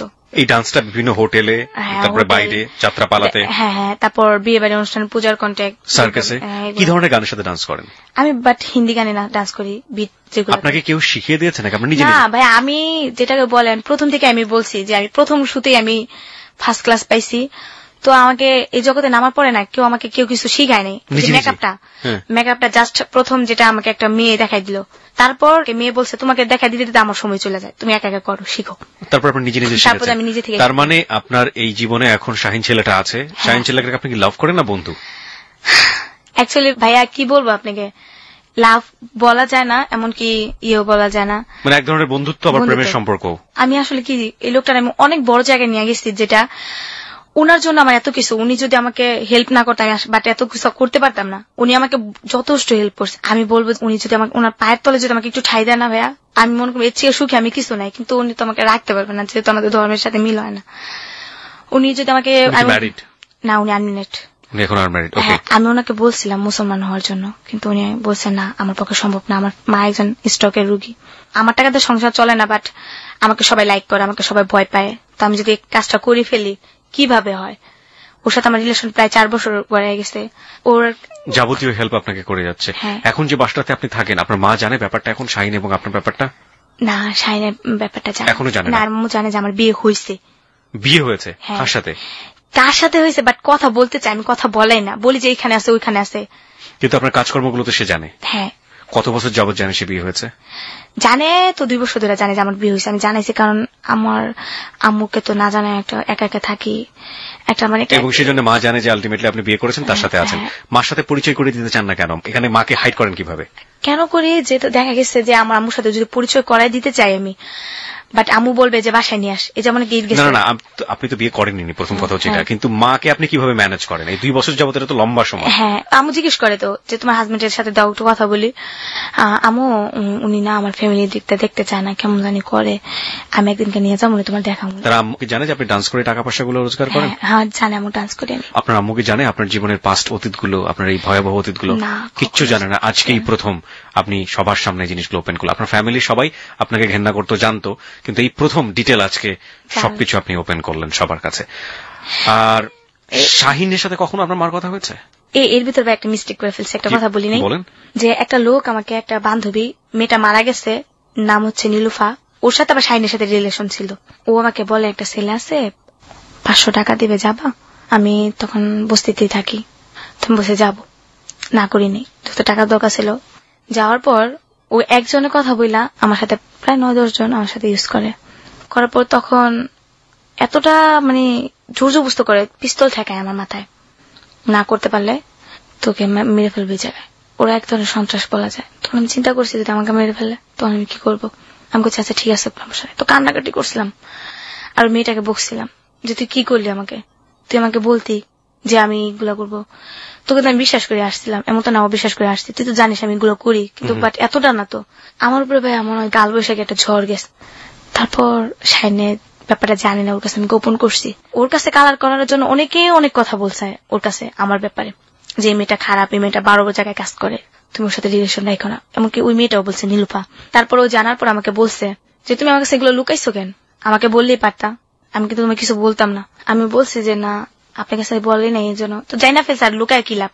তো ও কি করছে, ও কয়েকটা বন্ধু বান্ধবের সাহায্য করছে, ভাই আমি ওরে পুলিশে ধরে দেবো, ও কিনলে এই মেয়েটার সাথে এরকম করলো শাহিনে। তারপর ও চেষ্টা করছিল, তারপর কি করছে, ওরা একটা মারামারি করে ওই ছেলের হাত কাইটা দেয়, হাতে রক কাইটা দেয়। কোন ছেলে? জসিম করে একটা নাম। এই ছেলের সাথে আপনার কি সম্পর্ক? ছেলেটা ওই যে আমাকে নিয়ে গেল একসাথে 10-12 জন আমার সাথে। ওই ছিল তার মধ্যে একজন? হ্যাঁ। এবং এই শাহিনের সাথে মারামারি হচ্ছে? শাহিন একটা ফ্রেন্ডের সাথে মারামারি হয়েছিল। আচ্ছা। তখন ওই ফ্রেন্ডে বলছে, ওই ফ্রেন্ডও আমাকে খারাপ কথা বলতো, ফ্রেন্ডরা বলতো শাহিনের কাছে যে এমন মনিকে একটু ব্যবস্থা করে দেয় না দোস্ত, তোর সাথে তো আছে। ও আবার কি করতো, ও আমার কাছে বলতো যে তুমি বলবা যে না আমি করি না, আমি যে বলছি এটা বলবা না, ওর কাছে বলতো তোর যদি ম্যানেজ করে নিতে পারস নেই, কারণ বন্ধুর কাছে কালার হইতে পারে না। তারপর যেটা হয়, ফ্রেন্ডরা আমাকে বলে যে তোমার সাথে এটা হ্যান ত্যান বলে, তো আমি বলতাম না ভাই এটা সম্ভব না, কারণ আমি আপনার ফ্রেন্ডের সাথে সম্পর্ক রাখছি, আমি আপনার সাথে বাট কখনই পারবো না। ও আমার বেড রেকর্ড আজ পর্যন্ত দেখে নেই, জাস্ট কানে শুনছে, কিন্তু কখন আমার কিছু দেখে নেই। আজকে তো আপনি সব স্বীকার করলেন, আজকে তো ফার্স্ট শুনলো। হ্যাঁ, শোনার পরে যদি ও পারবে আপনাকে নর্মাল ভাবে নিতে? হ্যাঁ, কারণ আমি ওই বিশ্বাসটা আমার ওর উপরে আছে, কারণ ও আমাকে খুব বিশ্বাস করে, খুব। ও আমাকে বলছে তোমার ডিটেলস যা কাহিনী আছে সব বলবা, আমি সব শুনবো। So this is the first time ও আপনার গল্পটা শুনছে। হ্যাঁ। শেষমেশ আমাদেরকে বলবেন যে আপনি ভবিষ্যৎ নিয়ে কি চিন্তা করেন? ভবিষ্যৎ আর কি আছে ভাইয়া, দেখা গেছে আম্মু আছে, আমি আছি, আমার আম্মুটা একটু ভালো করবো, একটু আগের মতো সচ্ছল করবো, যেন হাঁটা চলা করতে পারে। জানেন ভাইয়া, একটা সত্য কথা বলতে কি, আমার আম্মু এখনো বলে তোমার কিচ্ছু করা লাগতো না, আমার একটু সুস্থ হই, আমি আবার জব করবো আগেরটা, আমি আবার ওদের সাথে রিলেশন করবো, কালেক্ট করবো নাম্বার, এমবিবিএস ডাক্তার, তো আমি নিজে একটা ফার্মেসি দেবো, দিয়া তোমার জব করা লাগতো না, তুমি বাসায় বসে বসে খাবা। আমার এখনো বলে, আমাকে যেটা সাহস দেয়। তারপর আমি আম্মুরে বলি মা ওইগুলো ভুইলা যাও, তুমি এখন বুড়ো হয়ে গেছো, এগুলো মনে রেখে লাভ আছে। এমবিবিএস ডক্টরের মেয়ে, তার কি অবস্থা। আপনি এখন ভালো আছেন, আগের তুলনায় আপনি অনেক ভালো আছেন। এতটাই ভালো ভাইয়া যেটা ভাষায় প্রকাশ করা যায় না। আল্লাহ পাক আমার মনে কপালটা লাকি রাখছে যে আমি সব দিক দিয়ে, এখন খাওয়া লওয়া পোশাক টোশাক সব দিক দিয়ে, আমার মান সম্মান বলেন, হেল্প বলেন, আগে তো একজনের ঘরে গেলে বের করে দিছে, একজনে খাইতে দিছে না, একটা ইয়া করতে দিছে না, এখন আমার থেকে মানুষে চলে। বাট বলতে পারেন আমার ফ্যামিলিটা আমি চালাই, আমার পুরো ফ্যামিলিটা। যাই হোক, ডান্সের টাকা দিয়ে, ডান্সের টাকা দিয়ে। আপনি সবশেষে বলবেন যে হ্যালো 8920 তে আপনি কেন আসলেন? এটা আমি প্রথম থেকে যখন শুনি, ভাড়ে যাওয়ার পর একদিন শুনি, এর অতি প্রথম এরিনার কাহিনী যেটা হয়, ওইখান থেকে শুরু করে প্রত্যেকটা গল্প আমি মিস করি না, শুনি। তারপর আমার মনে একটা আগ্রহ জাগে যে আমি এটা বলবো, আমার জীবনে তো কত ঘটনা ঘটছে। যখন আপনি বলতেন যে এখানে সব ধরনের গল্প বলা যায়, হতে পারে সেটা যে কোনো ধরনের ভালোবাসা, লাভ স্টোরি, দুঃখের সবকিছু, তো আমি ভাবতাম তাহলে আমার গল্পটা ওনারা নিবে, কিন্তু আমি নাম্বারটা কখনই বুঝতাম না, আপনার ফোন নাম্বারটা কখনই বুঝতাম না, স্পিডে বলি কখনো নাম্বারটা এতটাই স্পিডে বলতেন আমি বুঝতাম না। তারপর যেটা হয়, আমি টাচ মোবাইল নিই, টাচ মোবাইল নেওয়ার পর এটা অনলাইন থেকে নামাই, ওই শাহিনের সাহায্যে নামাই, ওর থেকে ধীরে ধীরে ধীরে ধীরে আপনার নাম্বারটা শুনি, শোনার পর ফোন করি, বাট ফোন ঢুকে না। কতদিন আগে আপনি আমাদের এখানে ফোন করেছিলেন? প্রায় আপনার শিমুলাপার কাহিনী হলো না, মানে আপনি মাস বলতে পারেন কয় মাস আগে? 6-7 মাস আগে হবে। 6-7 মাস আগে আপনি ফোন করেছিলেন, অর্থাৎ আপনি 6-7 মাস পরে গিয়ে আপনি হ্যালো 8920 তে আসলেন। প্রিয় শ্রোতা, দেখুন, this is the real thing. আপনারা হতাশ হবেন না দয়া করে। যদি জীবনে একবার ফোন করে থাকেন এবং যদি আমাদের গল্পটা আমাদের পার্সপেক্টিভ থেকে পছন্দ হয়, আমরা অবশ্যই আপনাদেরকে নিয়ে আসবো, এবং এই জন্যই বলি বারবার চেষ্টা করতে থাকুন। আপনি একটু সংক্ষিপ্ত করে বলুন যে আপনি কেন আসলেন। কেন আসা, যে আমার মতো এরকম কেউ যেন না হয়, কারো ফ্যামিলি দিক দিয়ে। আপনার মতো তো আপনি তো ইচ্ছে করে হননি, এখানে আসলে আপনাকে সমাজ বানিয়েছে, আপনাকে আপনার ফ্যামিলি বানিয়েছে। এই জায়গাটা থেকে, এত জঘন্য জায়গা থেকেও যে আপনি নিজেকে বাঁচিয়ে নিয়ে এমন একটা জায়গায় নিয়ে আসছেন যখন আপনি ভবিষ্যতের কথা চিন্তা করতে পারছেন, একটা সুন্দর সময়ের কথা চিন্তা করতে পারছেন, এটা তো আপনার নিজের জায়গাটা থেকে। কিন্তু আপনার সমাজকে কি বলার আছে, পরিবারকে কি বলার আছে? পরিবারকে বলার একটাই কথা যে মানুষের মনে অবহেলা করতে নাই। একটা মানুষ তো অনেক কিছুই করতে পারে, একটা মেয়ে তো অনেক কিছুই করতে পারে, হোক সে পাগলের মেয়ে, হোক সে ভিক্ষুকের মেয়ে, তার যদি একটু সহযোগিতা করে, দুইটা ডাল ভাত খাওয়া একটু সহযোগিতা করে, তাহলে কিন্তু মেয়েটা অনেক কিছু করতে পারে। আমাদের এখানে হ্যালো 8920 তে এরকম গল্প প্রচার হওয়ার পরে শত শত লোক সে মেয়েটাকে বিয়ে করতে চান, এরকম অনেক রেকর্ড আছে। আপনাকে যদি কেউ এরকম চায়, সে বিয়ে করে তার ঘরে ঘরণী করবে, আপনাকে সুন্দর একটা জীবন দিবে, আপনি করবেন? কি বলবো ভাইয়া, যেহেতু বিশ্বাস করতে পারেন এরকম অজানা একজন মানুষ? আমি বিশ্বাস করতে পারি না, কারণ যে জানে একটা মেয়ে অন্য ধরনের কাছে রিলেশন করছে, বাট সবকিছুই হয়েছে, মেয়েটা সবকিছুই বিলাই দিছে, আমার কাছে কিছুই নাই যে আমি আমার হাজবেন্ডকে দিব। কি বলবেন, কিছুই নেই আমার কাছে যে আমাকে একজন কি বিয়ে করে, বরঞ্চ অসুখী হবে, সুখী হবে না। আপনি বিশ্বাস করতে পারেন না তাকে, তাই তো? এই জন্যই বলি প্রিয় শ্রোতা, আপনারা অনেকেই আপনাদের অন্তর থেকে ভালোবেসে এরকম অনেক গল্প এসছে, মনীষার জন্য এসছেন, বর্ষার জন্য এসছেন। আজকের গল্পটা প্রচার হবার পরে হয়তো আমার এই মনির জন্যও অনেকে আসবেন, কিন্তু দেখুন মনির জায়গাটা হচ্ছে এরকম। প্লিজ রেসপেক্ট দোজ পিপল যারা আপনার সারাউন্ডিং আছে। এরকম মনি অসংখ্য আছে বাংলাদেশে যারা ডাস্টবিন থেকে খাবার কুড়িয়ে খায়। The real fact is that আপনি গল্পটা শোনার সময় উহু আহা অন্তর কাঁদছে, একেবারে কেঁদে কেটে বালিশ ভিজিয়ে ফেলেছেন, কিন্তু কালকে সকালবেলা ঠিক যখন কর্মস্থলে যাবেন, যাওয়ার পথে দেখবেন এরকম একটা মনি রাস্তার পাশে বসে আছে। যাওয়ার পথে দেখবেন যে ডাস্টবিনে কোন একটা লোক, ডাস্টবিনের ময়লা এবং তার শরীরের মধ্যে কোনো পার্থক্য করা যায় না। এবং এই সিনারিগুলো আপনার মনে এক বিন্দু দাগ কাটবে না, আমি আরজি কিবরিয়া চ্যালেঞ্জ দিয়ে আপনাকে বলতে পারি, কারণ প্রতিদিনের জীবনে এরা আমাদেরকে আসলে মনে দাগ কাটায় না, আমরা দেখতে দেখতে অভ্যস্ত হয়ে গেছি। কিন্তু কথা হচ্ছে, সমাজ বদলাতে হলে এই মানুষদেরকে নিয়েই বদলাতে হবে।